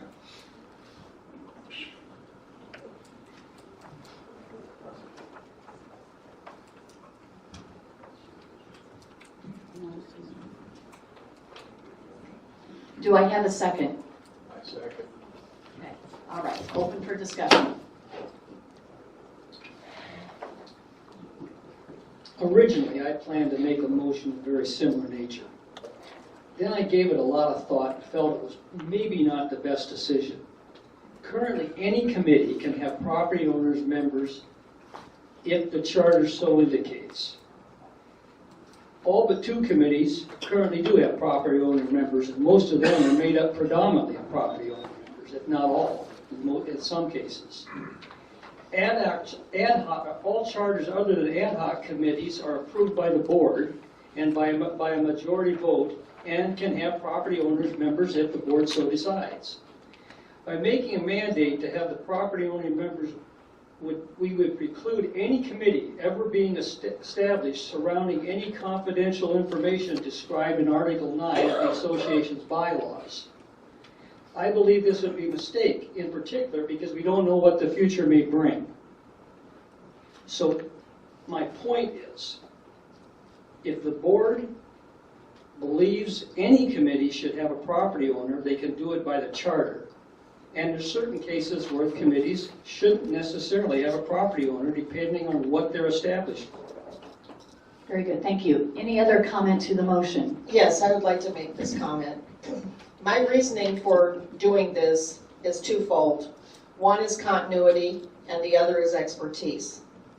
Our committee charters frequently allow membership terms that exceed a board member term because of the fact that on a committee you can generally serve 2 full terms, which in many cases equals 6 years. So you get some continuity on each and every committee. Second of all, expertise. We are a small board, and as such, we may not always have the expertise required for these committees. I would speak to the audit committee in particular. It would behoove us to have someone from the property owner base, members in good standing, if you will, that is a recent retired CPA, or in that regard has served well in the accounting industry, to be a member of our committee. I do not believe that there is anything of such a nature discussed by either the governance or the audit committee that would preclude a member in good standing from dealing with those issues. Okay, very good. I'm going to allow other comment. Nancy. I'm in agreement with Tormey that all of these things can be put into the charter. I really think that bylaws need to be more flexible so that they're not changed every other week. If I recall, this particular bylaw has been changed 52 times. And it will probably continue to be changed, but there'll be superficial changes because we'll add a committee, or we'll take a committee off, or we'll disband a committee. But I believe the charter should dictate the purpose and the appointments of the committee. If that were to be the case, then we probably should have changed the charters rather than changing the bylaw to begin with. But I would like to say that I thought it was my understanding that this bylaw had not been changed since 2013. So that means that there had been several boards that had gone through with the idea that we should not have board members serving on committees. And I thought that my stance was a nice compromise to have at least one non-board, non-staff member serve on our committees. Yeah, just by way of clarification, the 2013 change was the one that introduced that no director could serve on a committee. It was just that section, not the entire bylaw. Yeah. Okay. Any other commentary to the motion? What? To the motion itself. No, but I want to talk about audit for a minute. Audit, you can have a lot of different things come up that maybe only this board should be listening to, because it could lead to prosecutions or whatever. And I don't think, I've never served on an audit committee, and I have served on some. It was always upper management. You did not have just somebody from the entity sitting on it. So the audit committee to me is a little different than most other things we do. Okay. They need to have a conduit to the board so they can bring up issues that they run into or talk about things that they have found that maybe we don't want out in the community until we know the extent of what it is. I haven't seen any of that, but it could help. Okay, very good, thank you. Anybody else have any comment to this motion? Yeah, I do. I believe there's value to having property owners on committees. And in the case of the governance committee, we effectively tried to do that yesterday when Cindi established an ad hoc committee to address the issue of the inconsistency in policies and bylaws. What I don't like is a bylaw that locks us into a position for some extended period of time that has to be modified. And while I think there could be reasons, and I'd have to go to have a property owner on both the governance committee and the audit committee, irrespective of what Mike says, and I'd have to think about that a little bit and look into it. I just don't like to be locked in to where I always have to do it a certain way. Okay, very good. Any other commentary to the motion? We've had a first and a second on the motion that all committees shall have at least one member that is not a board or staff member. Did I get that right? Yes. All those in favor signify by saying yes and raising your hand. Yes. Oh, excuse me, okay. Yes. All those opposed signify by raising your hand and saying no. No. Okay, the motion fails 4-2 by my count.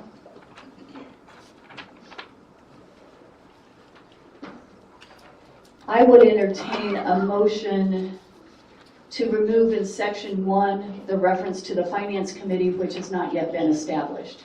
Is there such a motion?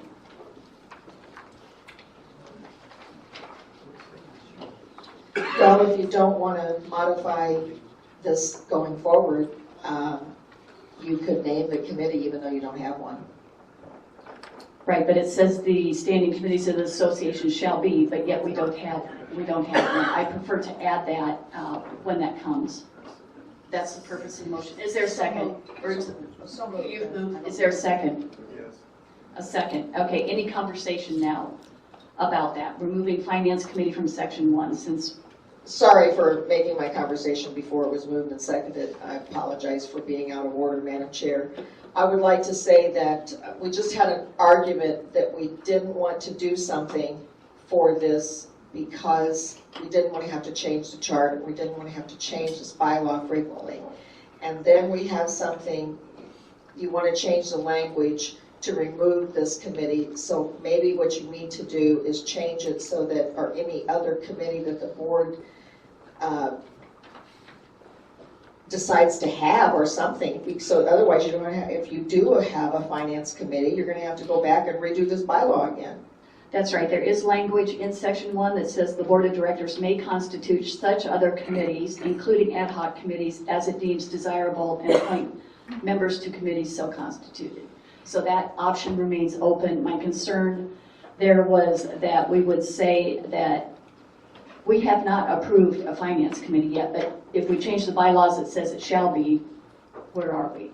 So, okay, any other commentary to the motion? I'm kind of in agreement with Diana that it could be a general statement, as it is. The board of directors constitute such other committees. Right. I think that's fine. That makes it last a long time. Right. Okay, very good. Any other commentary? So the motion is in section 1 to strike finance committee, which is number 10 from the list. All those in favor, raise your right hand and say aye. Aye. Those opposed? The motion passes 4-2. Finally, I would entertain a motion in section 5, item B. We just have a misnomer, I believe. B2 and 3, where we refer to staff committees, but yet in section 1, we refer to them as board or non-board committees. So my motion is to change the word in B2 and B3 from staff to non-board. That's my I would entertain a motion to do that. Is there a second? Second. All right, any discussion on that motion? All those in favor of changing the word staff to non-board in section 5B, items 2 and 3, raise your right hand and say yes. Yes. Any opposed? The motion passes. Thank you. So now we're back to the original motion. The original motion is to approve revisions to Hot Springs Village POA bylaws, Article 12 as presented. Is there any further conversation on that before we vote?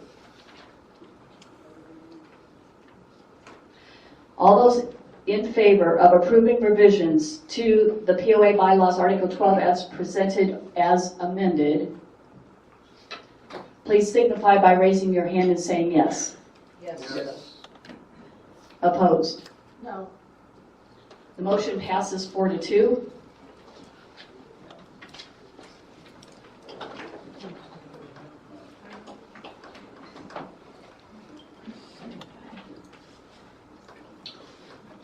Next up is the proposed Chapter 8, Article 7 POA governing document change policy.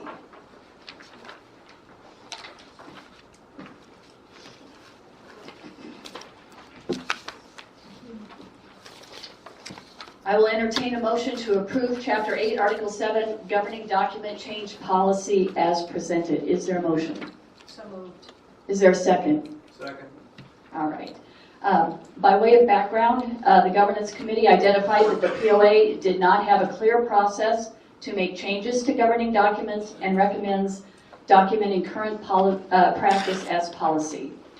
The proposed Chapter 8, Article 7 governing document change policy, which is attached, will assure that all changes to any POA governing document or creation of a new POA governing document as properly proposed, communicated,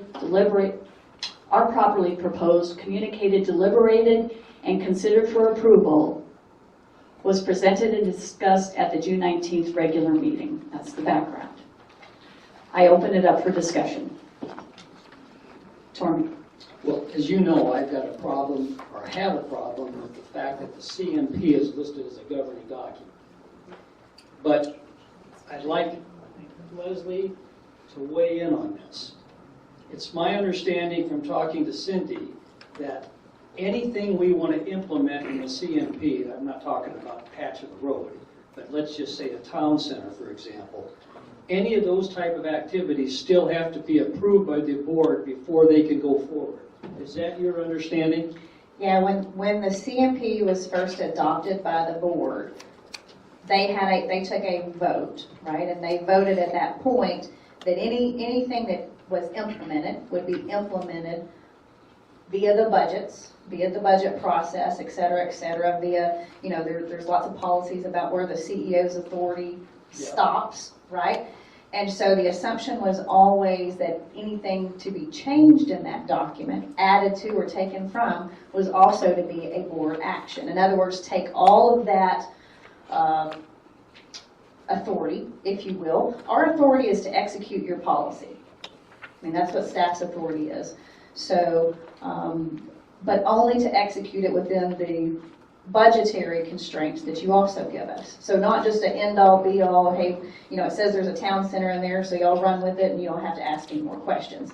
And that's what makes it a governing document. Otherwise, it becomes an operational document that the staff can change and alter, and we don't feel like that's the most appropriate way to approach a comprehensive master plan.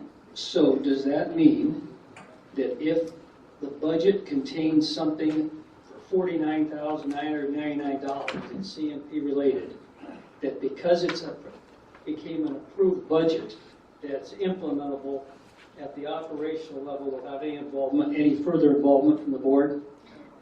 That's right, unless you so choose to reach into that, right? So step one is what budget did we give you? And of course, I don't know that there's anything necessarily in the CMP that would be a $49,000, right? So I don't think we're in danger of, I wish we could get a town center for that, or but yes, I don't think there's, I'm just kidding. That was a joke, yeah, that's right. I wish that we could get a pool for that. Let me say that, some of the other things that are in there.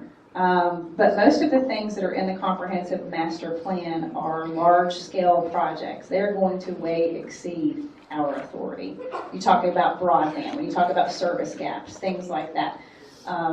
It's going to way exceed our budgetary authority. Yeah. Well, and like we've all discussed before, many of the things in there are not things that we're going to be able to do with POA funds anyway. Absolutely. So with that explanation and that understanding, I guess that puts good guardrails in place.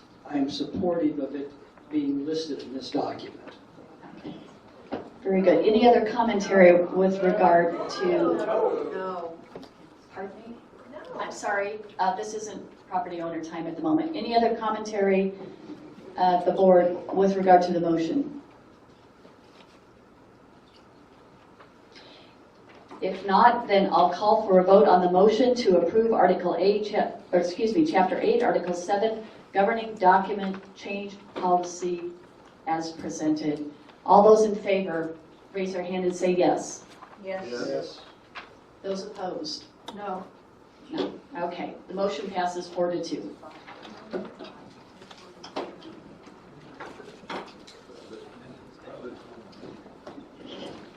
Next up, the sanitation trucks lease balloon decision. Tormey, lead us through this, please. I move to refinance the balance of approximately $231,000 on the sanitation trucks. Originally leased, it was actually a capital lease in 2016 with Arvis Bank for 36 months. That new lease, including interest, would be it's really a financing document, be $246,690 at an interest rate of 4.35%. Is there a second? Second. Okay, any discussion on the motion? Do you want to read the background, please, Tormey? Sure. In April of 2016, the Board of Directors approved the acquisition of 3 sanitation trucks on a purchase buyback agreement with the vendor on a capital lease with Arvis Bank. As a note, the way that document was prepared, we had a balloon payment coming due right now. So it wasn't like we had an option. We have to pay the money one way or the other.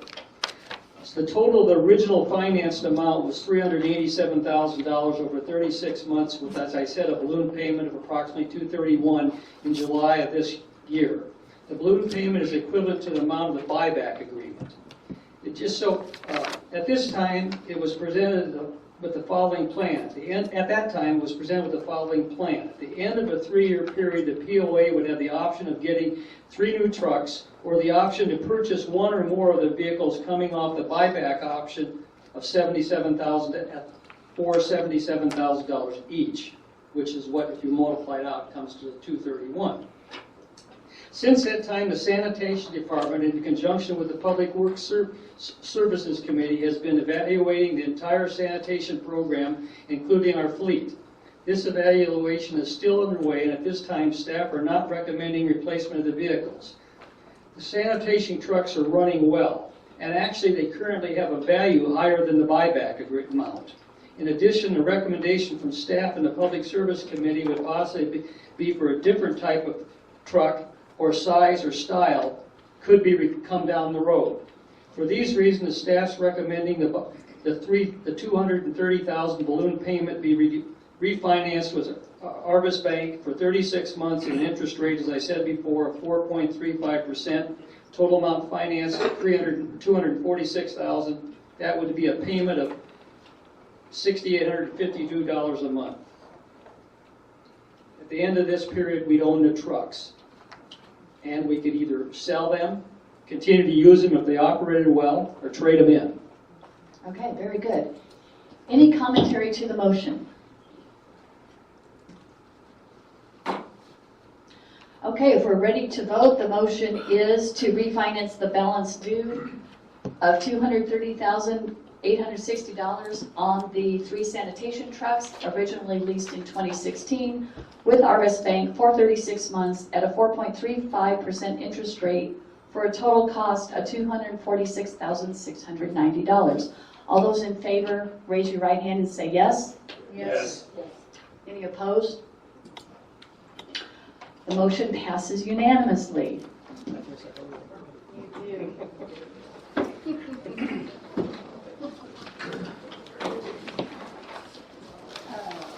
Okay, all right. Moving on to new business. We have no scheduled new business, so we'll turn to board member comments. I'll start with Diana. Well, I'm here to say that I still have stickers. These are the Hot Springs Village Living the Dream stickers that I know people don't like to put these on your car, but you can put them on your golf cart, you can put them on your pickleball paddle, you can put them on your tennis racket, you know, you can put them somewhere. Put them on your purse and everywhere you go, because we live in an absolutely fantastic place. There, you can look all over the North America. And of course, America is the greatest place to live anyway, but look all over North America, and you're not going to find anything better than what we have. No more bang for your buck or anything else. So enjoy what we've got. Praise the Lord every day that you're here, and spread the word. Thank you, Diana. Dick, do you have anything you'd like to share? I wish we could have printed the message from the minister and handed it out. I know you folks out there might look at this as messy, and it might seem a little disjointed at times, but I would ask you to tone down the rhetoric. I mean, you don't need to sell your house. You don't need to move out of here. This stuff will get resolved. We'll fix it. And again, did you bring the guy here, the minister here? Yes. What a message it was. But anyway, that's it. Thank you.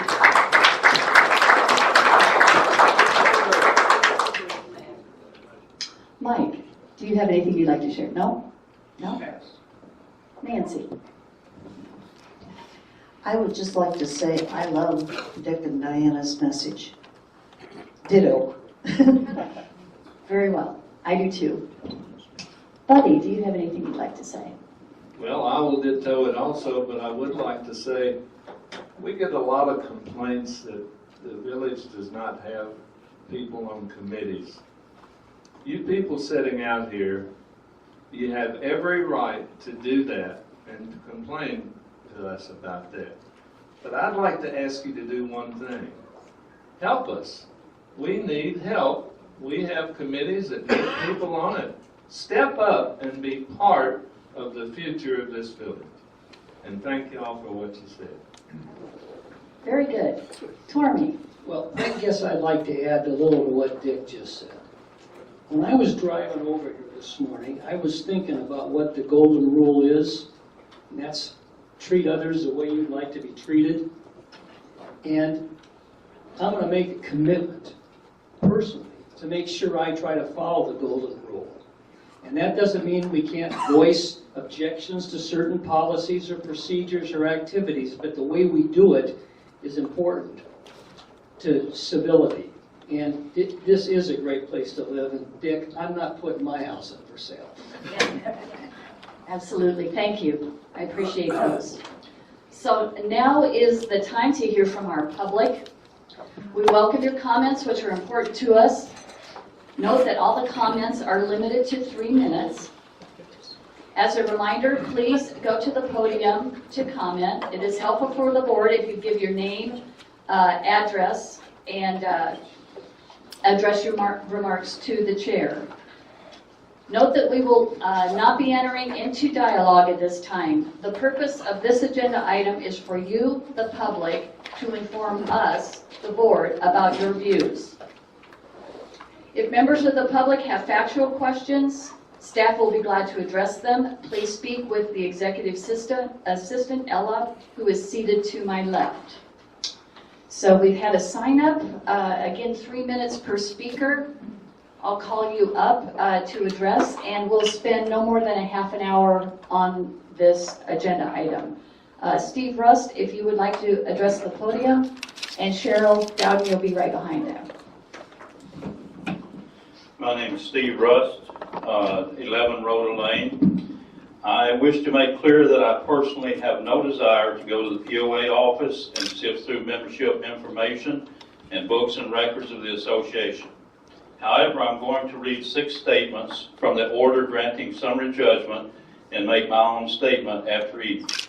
Quote number 1, an average person should reasonably understand and predict that these words mean the members should have reasonable access to all of the record or all of the recorded information held by the organization as long as they have some kind of minimal, non-malicious purpose for wanting the information.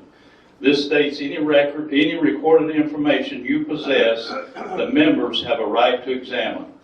Quote number 2, what does proper purpose mean? Any purpose that is not improper. The previous statement defines proper purpose as anything that is non-malicious. Quote number 3, obviously proper. Contacting other members of the organization regarding organizational matters such as elections and investigating the current salaries of organizational employees who are paid from membership dues and assets. For example, this will allow board members or board candidates access to membership information in order to contact members about voting for them. Quote number 4, further reviewing the facts in the light most favorable to the defendant, even if giving the information to the plaintiff raised the risk of identity theft of its members, negatively affected the security of HSV community, and hindered the association's flexibility in negotiating strength and securing and retaining other employees of the association, they would still be required to provide the information. Basically, you do not have a right to deny members access to recorded information. Quote number 5, the statutory right of Cooper and the other members remains and should not be delayed any further. You have no legal right to delay anyone 8 business days while you evaluate your policies and prepare answers. Quote number 6, corporations should not be in the business of speculating as to possible improper motives. Your statement that each member request will be judged by the association and the POA will assess whether the purpose equates to a proper purpose is in contradiction to what the judge ordered. Your statement that the ruling is specific to CCI is also in contradiction of the judge's ruling, as I read from the ruling that it applies to all members.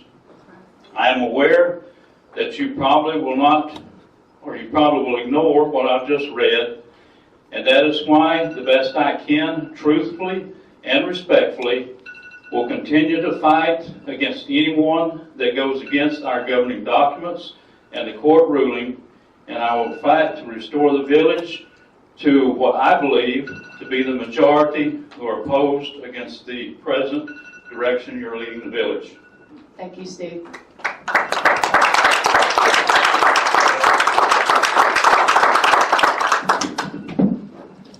Cheryl Dowden, 80 Ponte Vedra Drive. Cheryl, would you please wait 1 second? I'm sorry. While I try to figure out That- turn this off. They can be tricky. Mine won't go over 3 It minutes. was really easy. Was it good? Please start. Okay. Cheryl Dowden, 80 Ponte Vedra Drive. Regarding the e-blast management put out on Judge Hertzfield's ruling in favor of CCI and the individual property owners, we have noticed several misleading items, a few of which I will address. Question number 2, CCI requested financial records. Were those made available? First, while the POA made available for inspection records to CCI, the judge ruled this was not fair or reasonable. POA management did not allow any copying of the 65 boxes of records. Maybe they mistakenly thought CCI's people were so brilliant they could remember every word, line, and number in 65 boxes of records. If so, this is a ludicrous assumption on the part of the POA and very unreasonable.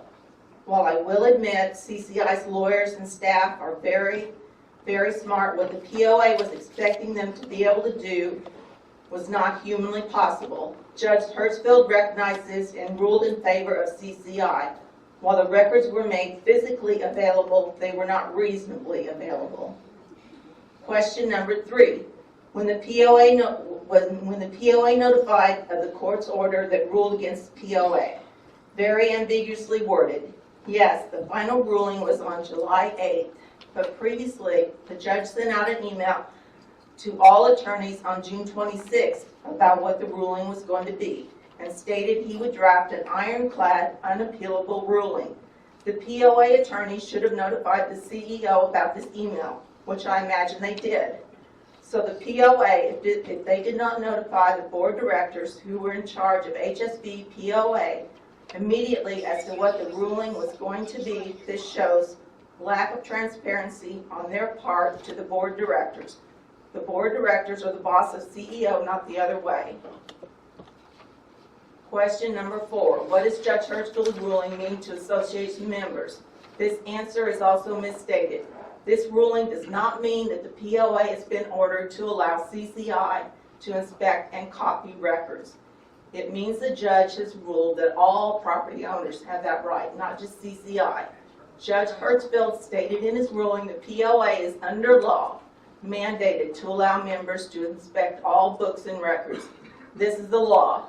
Question number 11. Is the POA committed to transparency? Answer, absolutely.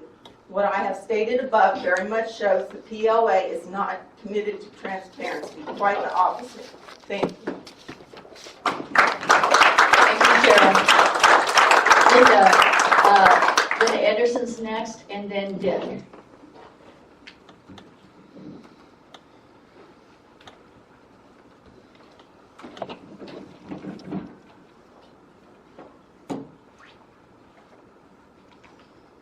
Linda Anderson, 4 Carpentero Lane. Madam Chair and fellow property owners.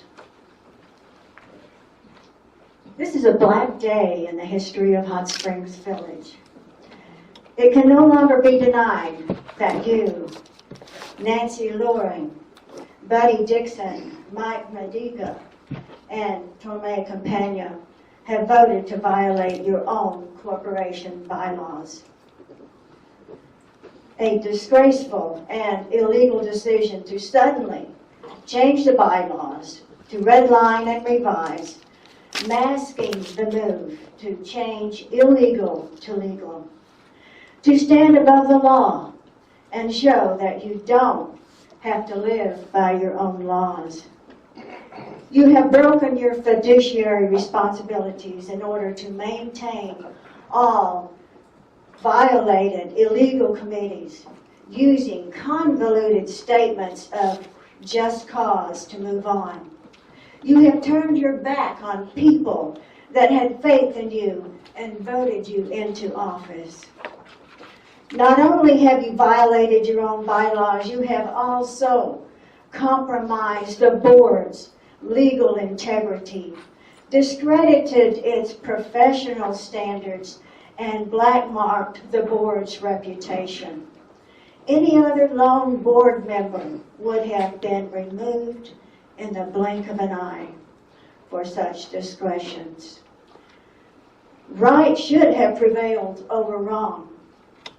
You have trampled what is right, and now only the wrong is left. You have become the first tyrannical board majority to govern in the history of Hot Springs Village. Power and control has led to corruption. This is a very sad day. It is very deplorable and one I totally stand against.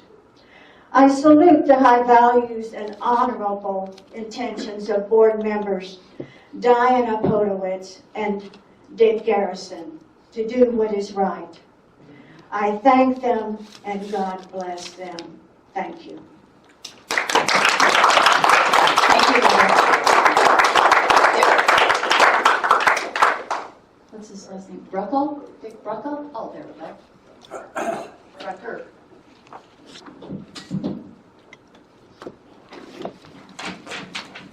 I'm Richard Brucker, reside at 28 Excelso Way on Lake Balboa, and I'm concerned about the pool project.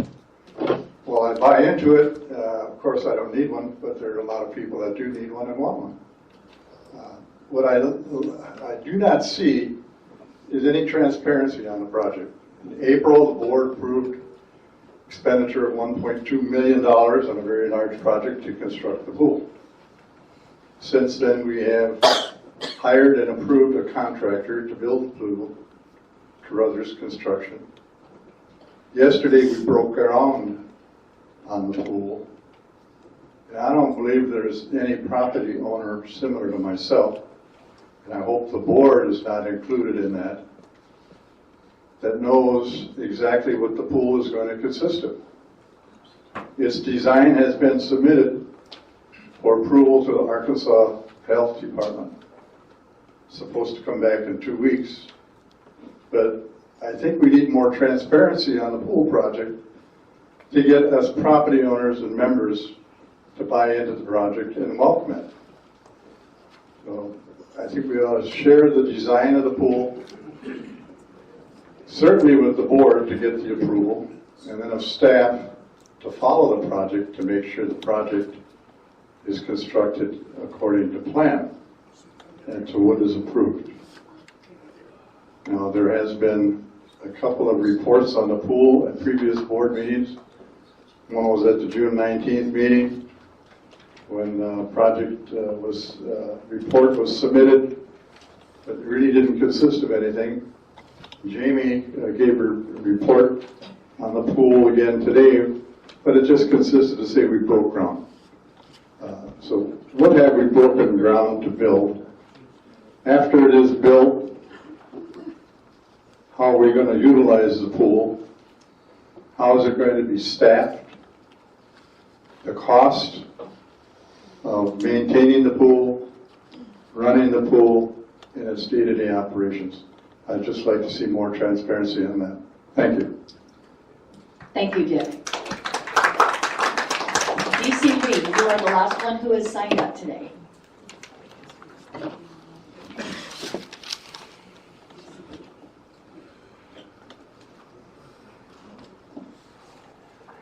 Handout I'd like for you guys to pass around. I hope there's enough copies for everybody.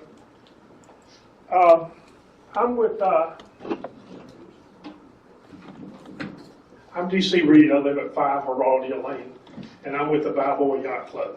And we did a survey, and we passed it out to the Lake Committee. I'm sure everybody may have seen it or the results of it in the paper the other day. But I wanted to point out a couple of things because we thought it was important enough to present it to you. Okay, and I wish someone had presented it 5 years ago based on the earlier discussion that was made. It's a problem that we've had. It didn't come up a month ago when we started the survey. Okay, it's been going on. And what really irritates me is that no one sitting around this table right here seemed to care. You haven't done a thing about it. Okay? If you look at the very first question that we asked 4 questions. We asked questions, and the first one is the most important one, I think, of the whole group. The villagers said, do you believe the POA needs to do more to protect our lakes and beach amenities from non-property owners? Okay? Think about that. That shouldn't even be a question that we're having to ask. What's happened that you guys cannot control it? Now, it says POA, but maybe you should have said Board of Directors, because the Board of Directors should be telling Leslie Nally that we have a problem and she needs to correct it, okay? But Leslie Nally is not addressing the problem in any manner that I know of, hasn't addressed it, and 98.3% of 1,000 people, 1,006 to be exact, that I represent in this survey, said they aren't doing their job. Okay? The other questions I'll deal with things that we've been told that we can't stop people when they're in the village if they don't have a sticker or a visitor pass. We need rules that say everybody has to have some proper identification if they're going to be in our village. If we're not going to have proper identification, I guess we're going to get the gates taken down then, because there's no reason not to have that. So you guys think about what's going on. This is not a problem that started a month ago. This is a problem that's gone on for at least 5 years, okay? It hasn't been addressed by the POA, by the leadership. It should have been. It needs to be. And we want it addressed, guys. We want it addressed starting immediately. Thank you.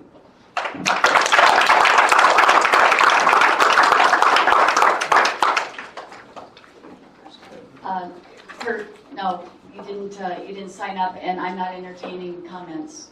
Oh, Any it's further? too late to sign up. It's too late, yes, yeah. I'm concluding public comments at this point. Oh, I didn't I would realize. entertain a motion to adjourn. All right, stand adjourned, thank you. Really want